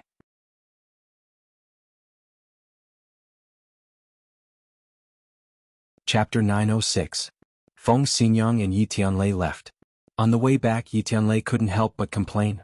What's wrong with you? You actually agreed to such an absurd thing? Feng Xinyang's lips curled up and said, Absurd? Of course it's absurd. Didn't you see the situation in that room? You're pushing your daughter into a fire pit. Yi Tianlei earnestly said. Is it really a fire pit? You men only know how to look at the surface and not the essence. Feng Xinyang shook her head and sighed. Yi Tianlei suspiciously looked at his wife. What do you mean by that? Could it be that you still don't understand our daughter's thoughts? Her heart is completely entrusted to the little handsome guy. If you let her come back, wouldn't that be giving the little handsome guy to someone else? How can I, Feng Xinyang's daughter, do such a foolish thing? But, Feng Xinyang domineeringly waved her hand, no buts. If you don't rely on yourself to fight for your own happiness, do you expect others to give it to you? How can there be such a good thing? Yi Tianlei helplessly looked at his wife and was speechless. Feng Xinyang's thoughts turned as she recalled the scene just now. She thoughtfully said, Don't you think that Lu Qingmei and Tang Zheng, the two of them? Yi Tianlei was shocked. Actually, he also had this kind of misconception before. However, he immediately denied it. After all, the two of them had a teacher-student relationship. Wasn't his imagination running wild? He actually thought in that direction. It can't be. Feng Xinyang's gaze was deep as she muttered to herself for a while and said, The little handsome guy's charm is too great. It's hard to say. After all, the two of them aren't that different in age. Is Tang Zheng's charm that great? Yi Tianlei was skeptical. Feng Xinyang rolled her eyes and said, Of course. You men don't understand. Only us women know what we like. If I was 20 years younger, I would definitely chase after the little handsome guy without hesitation. Stop. The more you say, the more ridiculous it is. Yi Tianlei did not know whether to laugh or cry. Tang Zheng and the others went back to their rooms to rest. Tian Chanzi left again. Huang Xiang stood at the door like a guardian, guarding against possible dangers that could appear at any time. Tang Zheng carried Xiaobai back to the room alone. Xiaobai was so lazy that he didn't even want to open his eyes. Based on his previous experience, Little White's transformation would take a very long time. It wouldn't be over in a short period of time, so he directly put it into Sumeru world. He sat cross-legged on the bed but didn't sleep. He closed his eyes and rested, recalling every detail of the night. Without a doubt, although this night was incomparably dangerous, it was still a fruitful harvest. The hidden danger of the five-clawed golden dragon had been eliminated. He didn't need to worry about the officials and the Azure Dragon Palace getting involved with the five-clawed golden dragon. In addition, after the five-clawed golden dragon regained his freedom in the future, he wouldn't hurt ordinary people. This was what Tang Zheng valued the most. Otherwise, he wouldn't be able to get over the hurdle in his heart if he released a calamity that would bring disaster to the world. Another gain was that Xiaobai had eaten the inner core of Yamada no Orochi. He was full of anticipation for what Xiaobai would transform into. Even Chi was full of expectations. After all, Xiaobai was the descendant of the legendary holy beast of the witch tribe. Chi was also full of curiosity. The last gain was Chi-Yu's heart blood, which allowed him to temporarily get rid of the possible threat of Chi-Yu, so Chi-Yu didn't dare to act rashly. The energy in that drop of heart blood was too strong. It was like the vast sea, and the energy was like the seawater in the sea. Tang Zheng had only absorbed a little, but he had already reached the 8th grade of the Gold Core realm. Of course he wouldn't stop here. He wanted to absorb more energy in one go. Tang Jing, what are you doing? Qiyu knew what Tang Jing was thinking and hurriedly asked. The inner demons were watching the show from the side. They gloated and said, in order to improve his cultivation, the young man absorbed a little energy from your heart blood. You have so many opinions and are so noisy. You really don't have any manners. Qiyu was furious. He didn't absorb your energy. Of course you can make sarcastic remarks. The inner demons chuckled. If he can absorb my energy for his own use and improve his cultivation, of course I don't mind contributing a little. The inner demon's generosity made Qiyu even angrier. It's easy for you to say that. You clearly know that Tang Jing can't absorb your energy, so you're pretending to be generous. Don't think that I don't know what you're thinking. Tang Jing, don't listen to the inner demons. If my energy decreases, he can suppress me. This is not good for you. Qiyu tried his best to persuade him, but Tang Jing snorted. Qiyu's words could only be trusted 30%. Moreover, he had already proven that he could increase his cultivation by one level just by absorbing a little bit of energy. Qiyu wasn't affected at all, so even if he absorbed a little more, it wouldn't hurt him. Tang Jing turned a deaf ear to Qiyu's words. He continued to circulate his energy. His dantian began to shine brightly. Strands of energy were extracted from his blood and merged into his jindan. Don't. Tang Jing, quickly stop. You definitely can't. Qiyu wailed as he begged. Tang Jing didn't seem to hear him. He just continued to circulate his energy. The inner demon couldn't stop laughing. Good job, young man. Don't listen to his hypocritical cries. Qiyu was unable to restrain his anger. Opposing each other, the two of them started to quarrel again. Tang Jing was completely focused on his cultivation. He could feel that the Zhen Qi in his meridians was increasing bit by bit. Especially the 9th main meridian, it was emitting bursts of golden light. It was filled with a mysterious aura. Tang Jing had been looking forward to this meridian that had merged with the dragon vein. His intuition told him that one day there would be an unexpected change, or even a miracle. Otherwise, the 9th main meridian of the Skywalker would be useless. It would only be a little bit more Zhen Qi, which would be too low. It was a pity that even Qiyu, an older generation Skywalker, couldn't say anything, so he could only suppress this curiosity for now. The Zhen Qi rose with a whoosh, and the energy in his blood was not sucked away by much. This proved Tang Jing's conjecture. Qiyu purposely shouted happily, not wanting him to lose even the slightest bit of energy. How could Tang Jing let him do as he wished? Boom. Suddenly, a rumbling sound came out from his body. His bones and tendons crackled non-stop, and a faint golden light appeared on the surface of his skin. Tang Jing suddenly opened his eyes, overjoyed. 9th grade Jin Dan. No, it wasn't that simple. His body was still changing. He could feel that his skin, muscles, bones and meridians were all changing, becoming tougher bit by bit. The Zhen Qi tempered every part of his body, imperceptibly changing. Primal Chaos Vajra spell. Tang Jing suddenly remembered what was going on. This was the prelude to the Primal Chaos Vajra spell's breakthrough. He immediately activated the Primal Chaos Vajra spell, and as expected, the speed of the Zhen Qi increased, quickly gathering towards every part of his body, tempering his body. His body was like a weapon, and the Zhen Qi was like a furnace, tempering his body over and over again, allowing him to reach a more perfect state. This was a long process. Tang Jing silently absorbed the energy from his heart's blood, transforming it into Zhen Qi to supply this tempering process. Qiyu's voice became weaker, as if he was tired from shouting. He watched Tang Jing absorb the energy from his heart's blood with exhaustion. The inner demons commented complacently, "The Skywalker is indeed a genius in cultivation. The change in the young man's cultivation can be said to be astonishing. This is your Witch Clan's Primal Chaos Vajra spell, right? TSK, when you reach the final stage of indestructibility in the future, you will have an indestructible body. As long as you have an indestructible body, no matter how much damage your body receives, you will still have a chance of survival. Qiyu, the reason why you were able to survive the Battle of Zhuolu was probably because of the Primal Chaos Vajra spell." Qiyu was already numb to it. He snorted coldly and could not be bothered with the inner demons. The speaker did not mean it, but the listener meant it. Tang Jing did not know that the Primal Chaos Vajra spell was so powerful before. It turned out that the reason why Qiyu was able to survive was because of the Primal Chaos Vajra spell. Then he had truly underestimated this cultivation technique in the past. He had a treasure mountain, but he did not know how to exploit it. Since he did not place enough importance on this cultivation technique in the past, he would have to place more importance on it in the future, just like the Dragon God method. If the Primal Chaos Vajra spell had a breakthrough this time, it would naturally be extremely good. He immediately abandoned all distracting thoughts and silently circulated the Primal Chaos Vajra spell. However, the tempering process this time was not temporary, so he was not in a hurry. He gradually placed his attention on the dragon seal. The little 5-clawed golden dragon was full of energy, as if it had sensed his thoughts. It shook its head and wagged its tail, making it look even more adorable. Little golden dragon, I wonder what you will become in the future. Tang Jing thought in anticipation.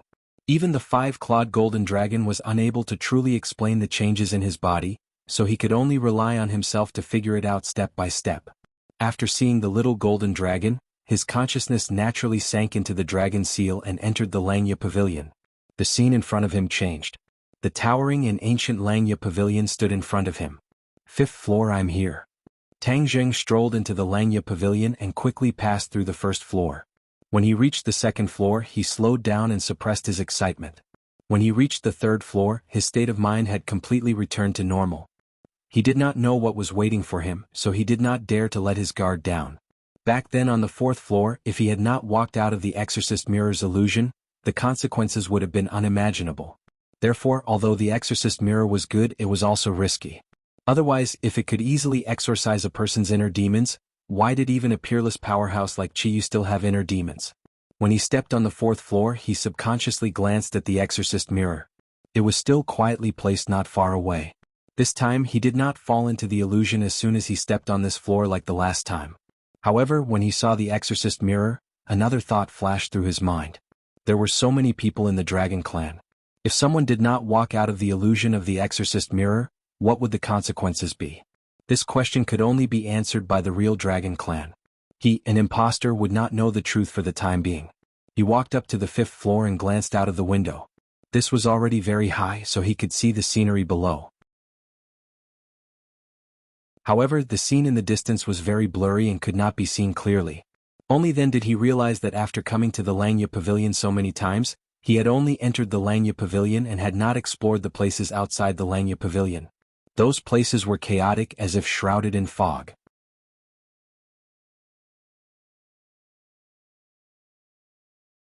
Chapter 907.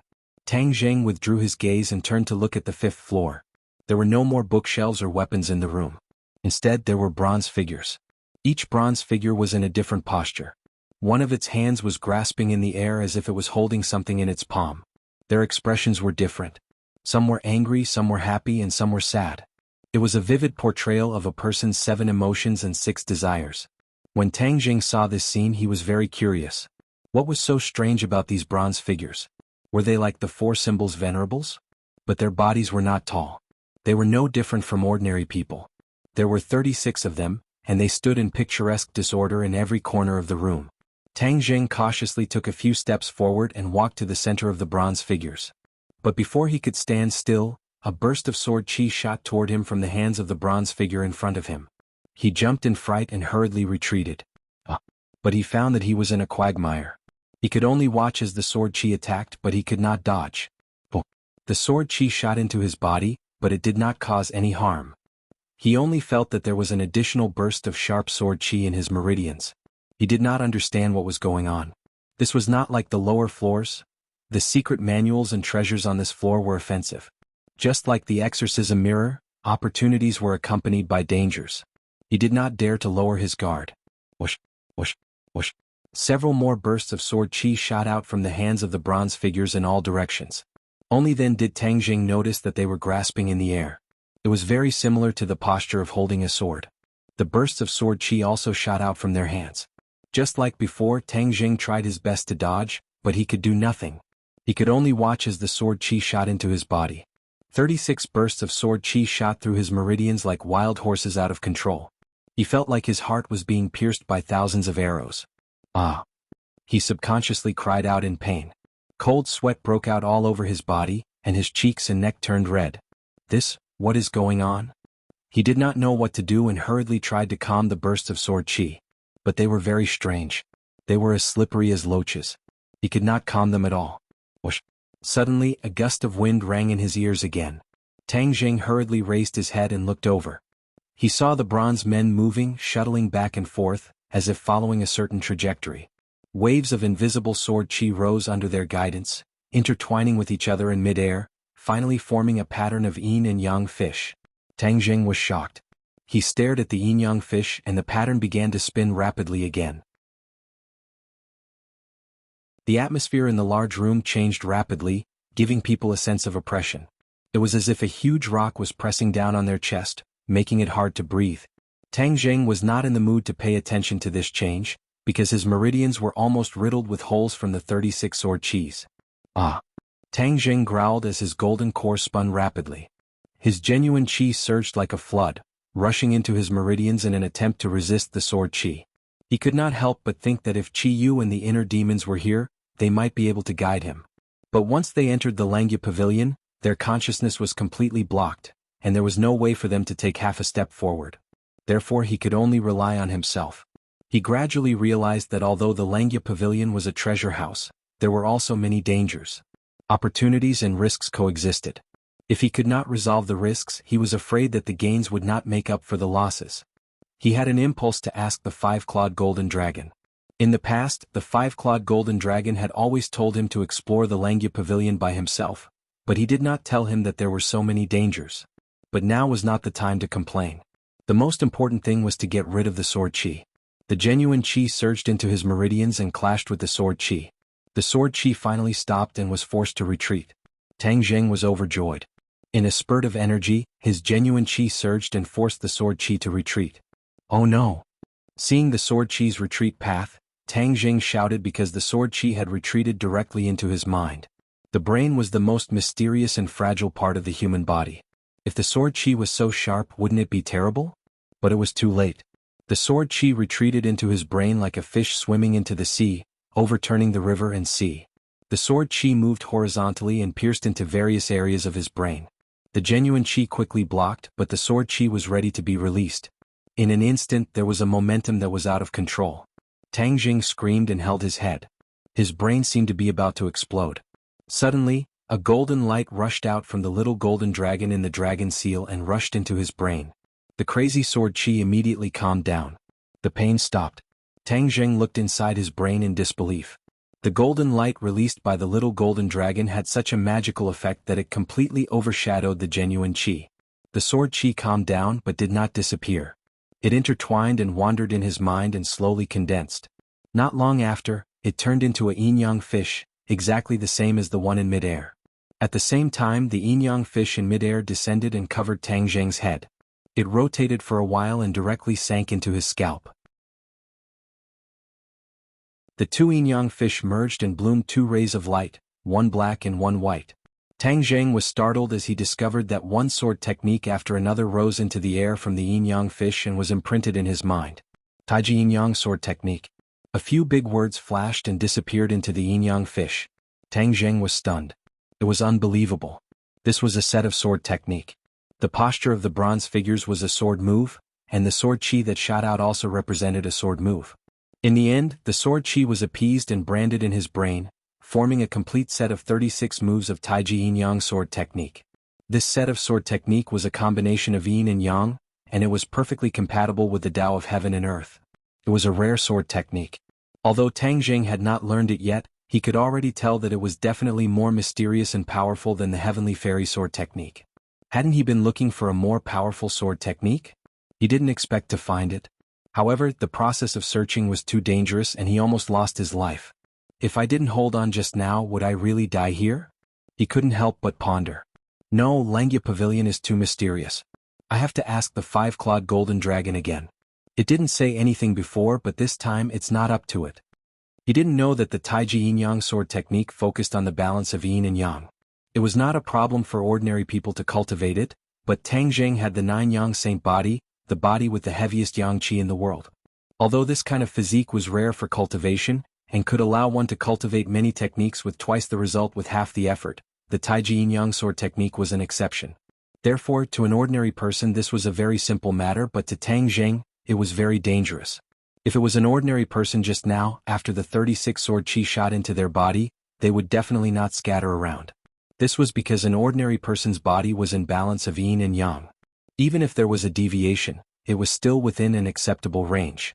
The 36 sword chi would smoothly converge into this set of sword technique and be branded in one's mind. However, Tang Jing was different. His physique was too special.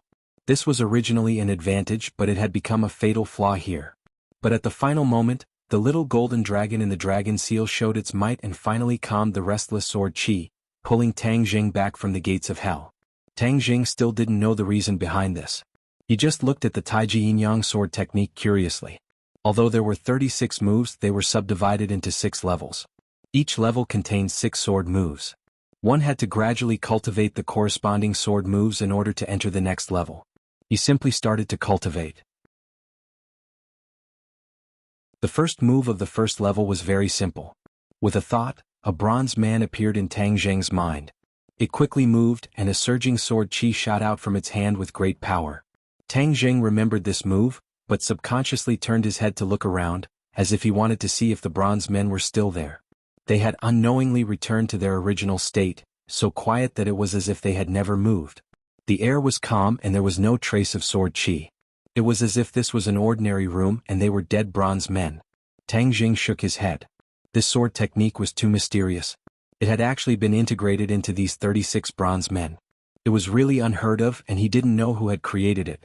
But there was no doubt that the person who had created this sword technique must have great wisdom, great perseverance, and exceptional cultivation.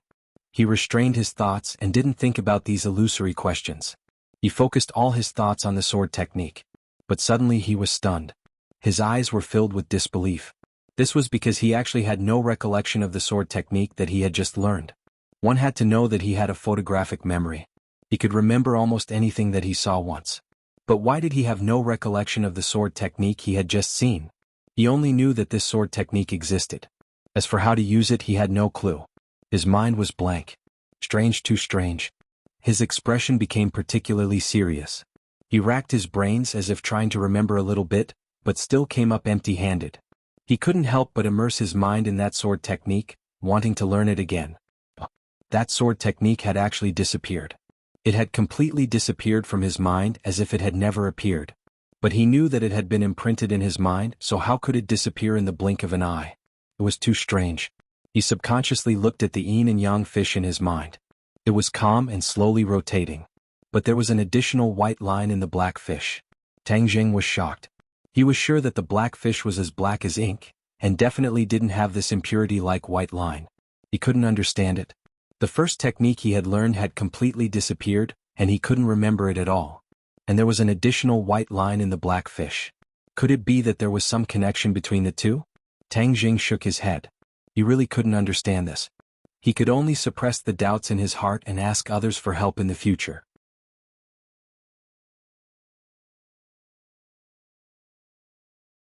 Chapter 908. The second sword technique was not complicated either. Tang Jing followed suit, and when the small copper man's movements appeared in his mind, he also followed suit. This time his consciousness did not leave his brain. He wanted to firmly remember this sword technique, but strangely his memory became more and more blurry. Not long later he could not remember how to use this sword technique at all. His entire body stiffened as his arm hung in the air. No matter how he gestured, he felt extremely awkward. He could not find any sense of familiarity at all. He was stunned. This sword move had disappeared from his mind, and it was under the condition that his consciousness was extremely clear. This was not evil, it was simply like seeing a ghost. He scratched his ears and cheeks, unable to think of a reason why. I don't believe it. Let's learn the third move. Tang Jing thought about it, but the third copper man did not appear in his mind. Instead, his head hurt as if it was being pricked by needles, causing him to temporarily lose his ability to think. After a long while, the pain finally disappeared. His brows were tightly knitted together. Looks like I still can't learn the third move. Even that copper man didn't appear. In fact, when my brain thought about the third move, it actually hurt like hell. This sword technique is really powerful. I'm already at the 9th stage of the Jindan stage, but I can only learn 2 moves. How high would my cultivation be to learn the remaining 3 moves? How high would my cultivation be to learn all 14 moves? His expression darkened.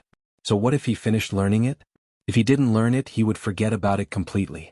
He temporarily threw the Taiji 2-form sword technique to the back of his mind and observed this floor to see if there were any other useful things or introductions to this sword technique. However, after searching for a long time, other than these 36 copper men, there was nothing else of value. He subconsciously glanced at the stairs leading to the 6th floor, and a complicated expression flashed across his eyes. In the past he had always thought that there was a treasure trove on every floor, but now he understood that it was not as simple as a treasure trove. At the same time there was also a huge hidden danger. Time flew by. His time in the Langya Pavilion was up and he was forced to leave. He slowly opened his eyes and found that he was still sitting cross-legged on the bed. The faint golden light on his skin had actually disappeared, and his bronze skin was as tough as iron. His heart skipped a beat, and he was pleasantly surprised. Vajra body, the chaotic Vajra spell has actually completed the tempering of the body, reaching the 4th level, Vajra. He touched his own skin, which was even more lustrous than before. He raised the War Soul sword and stabbed himself, but it did not pierce through.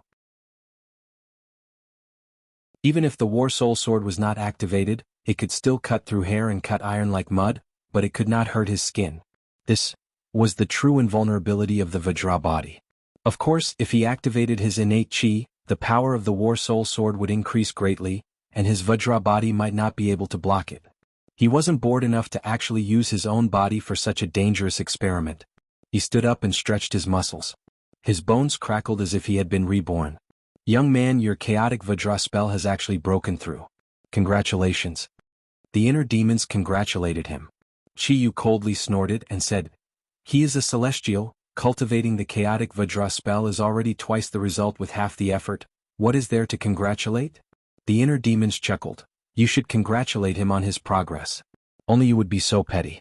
Isn't it just him absorbing a little bit of your blood and sweat?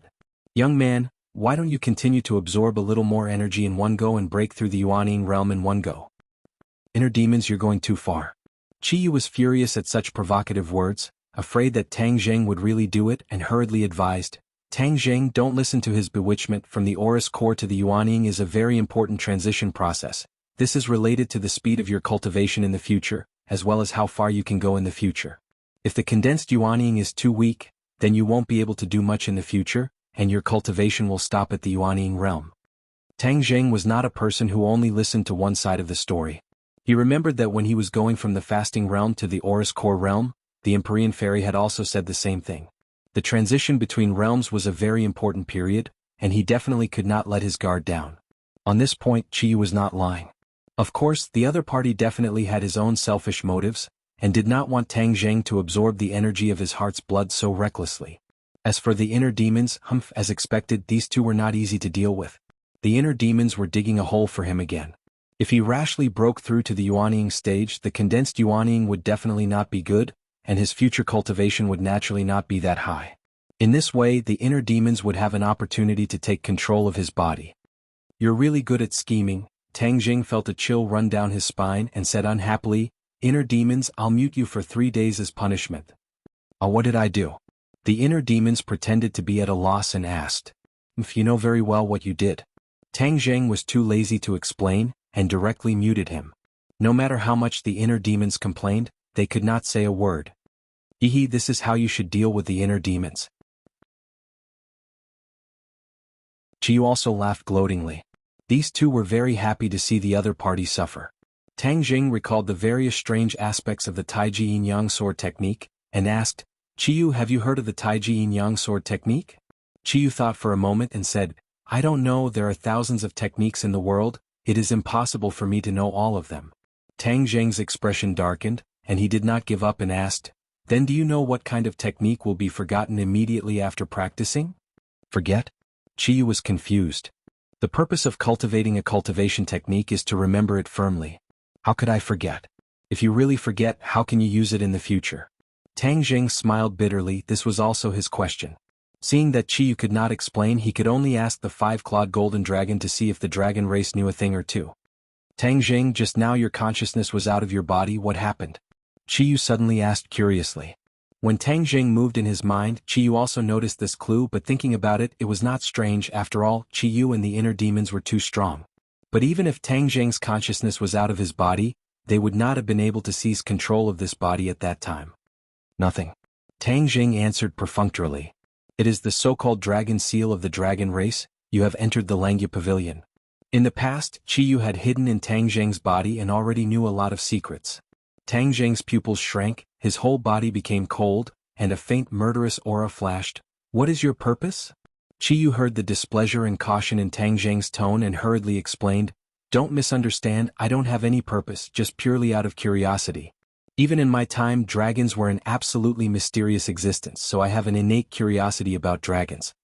Where dragons come from has always been a mystery. Now that the dragon race has left this world, where did they go? I think you also want to know, but now that you control the five-clawed golden dragon, this question will eventually be answered in the future." Tang Zheng coldly snorted and bluntly warned, "You better not have any bad ideas, your hard work is still in my hands." "Of course, why would I make things difficult for myself? I'm just purely curious. What kind of existence is the Langya Pavilion? How many treasures are hidden in it? The Taiji Yin-Yang sword technique you mentioned just now, was it found in the Langya Pavilion?" Tang Zheng said that he was really smart but still said coldly, "So what if it is?" Qiyu sighed. "The Langya Pavilion is really unpredictable. With this treasure trove, you might really be able to go further than me in the future." "Really, don't you want to control my body?"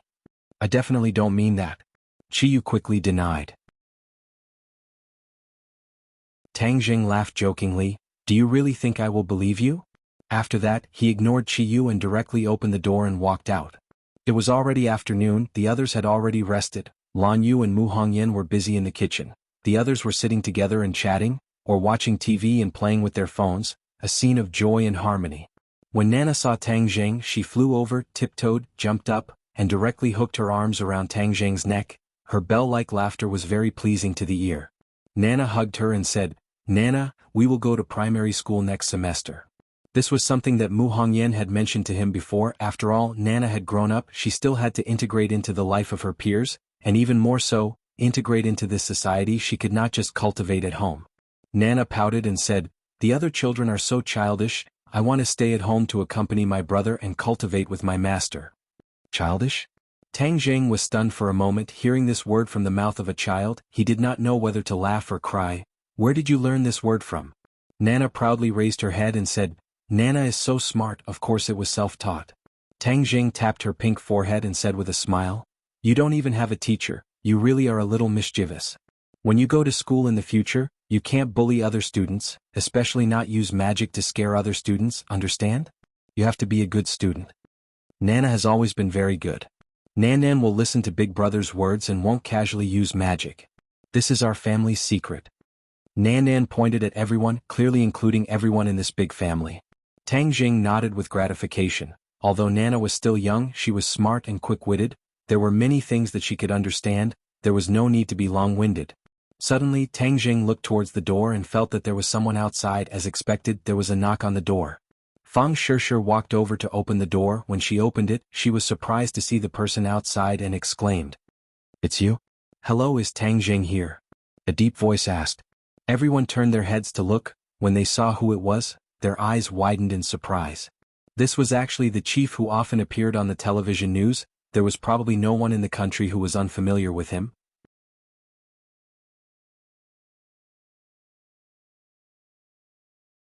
Chapter 909. Tang Zheng walked over, nodded slightly and said, "Bureau Chief, please come in." The bureau chief smiled at Tang Zheng, and there seemed to be less arrogance between his brows than before.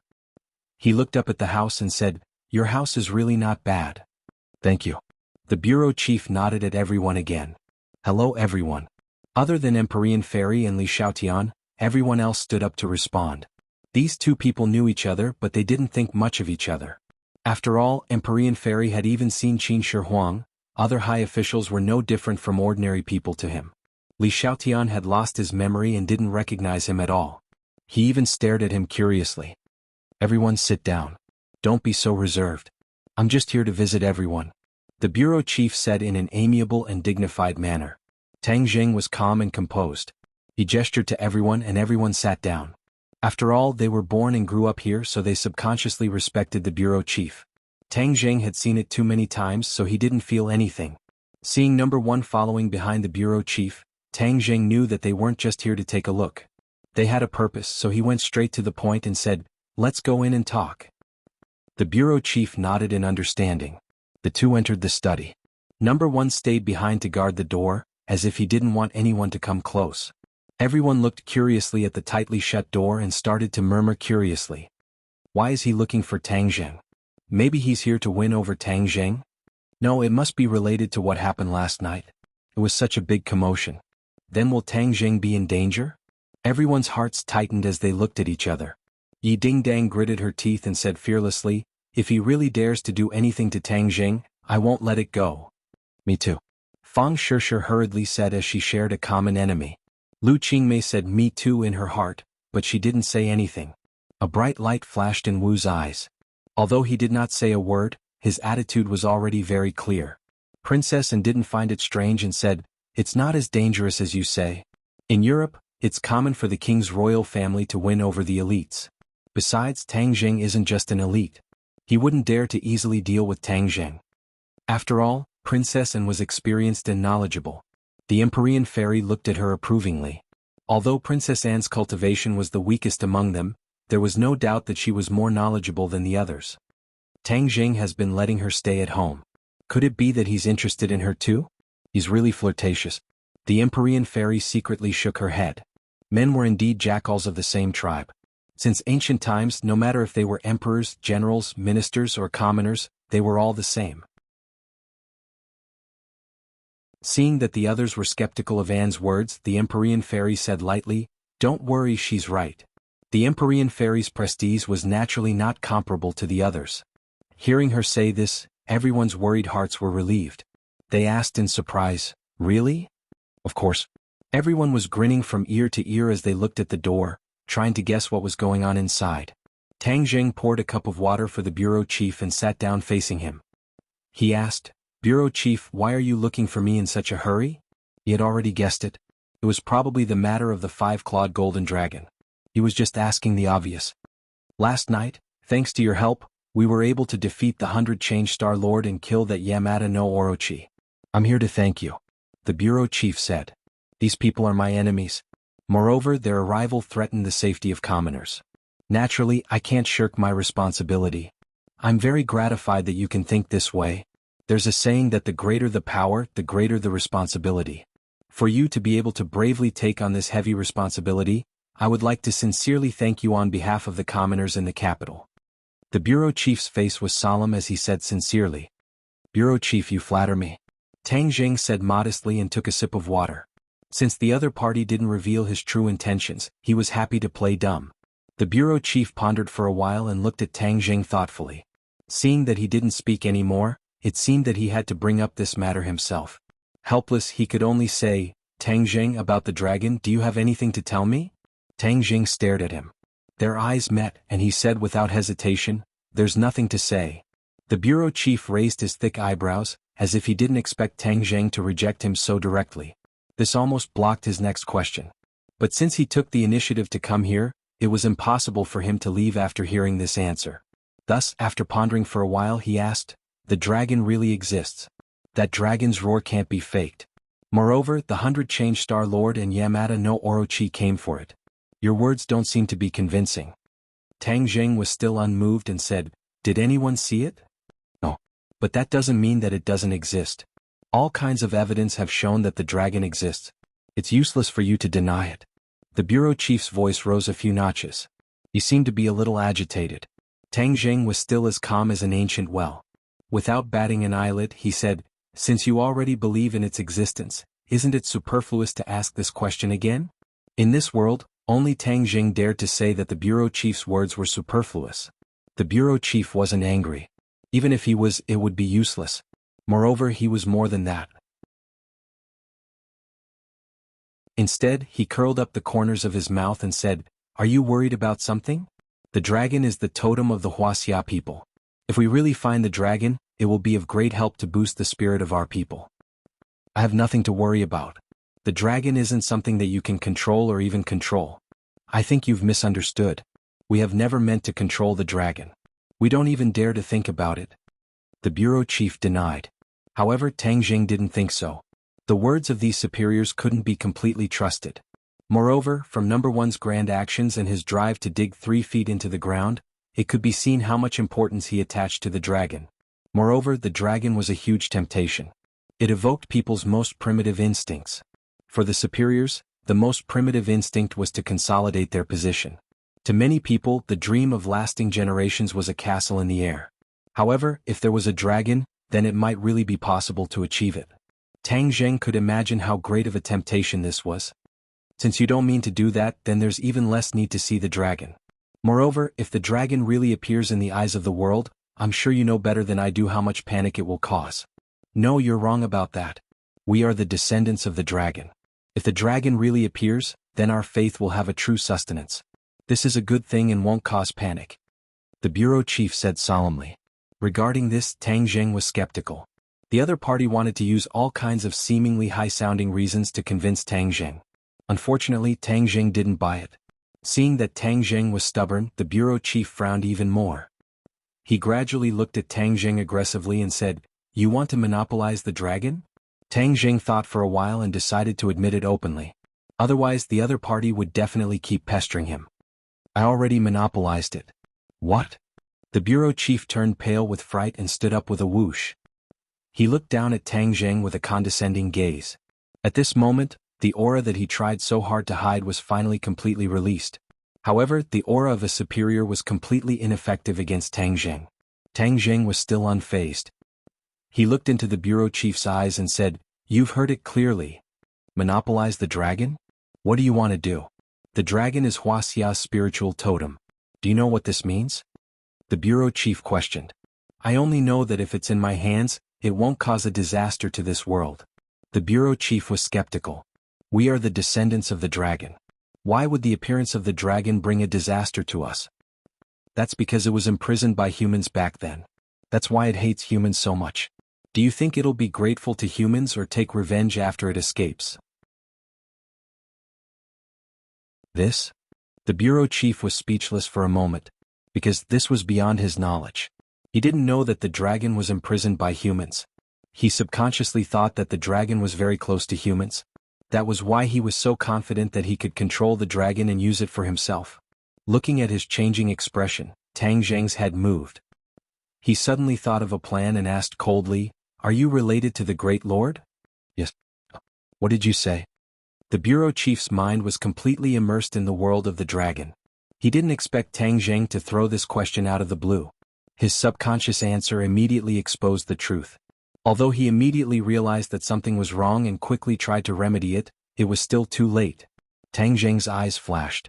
This was just a guess in his heart. He didn't expect that he would be able to trick the bureau chief into revealing the truth. At that moment, the shock in his heart could be imagined. The bureau chief was actually related to the Great Lord. Was it him or the government that was related to the Great Lord? How deep was this relationship? No wonder he rejected the idea when he mentioned the Azure Dragon Palace. It turned out that they were together. He had been fooled for so long and had been kept in the dark for so long. A strong sense of vigilance surged in his heart. However, because the other party had a close relationship with the Azure Dragon Palace, he definitely knew a lot about the Azure Dragon Palace. Let's see if we can trick him again. The bureau chief was confused by Tang Zheng's question. Only then did he realize the big problem. He frowned and stared at Tang Zheng. With an unfriendly expression he said, "Are you tricking me?"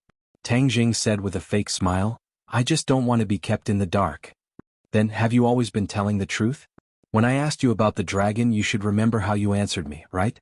The bureau chief asked back. Of course, Tang Zheng remembered. They didn't open up their hearts to each other. They were wary of each other and tried to cheat each other. No one could blame the other because their positions and interests were different. Tang Zheng wasn't a saint. Of course, he wouldn't stand on the moral high ground and criticize anyone.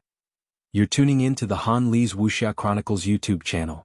We're so grateful for your support, and don't forget to subscribe to join us on this incredible journey through captivating stories. Your generosity through donations truly makes a world of difference, as it's the primary source of revenue that allows me to expand and enhance this channel for you.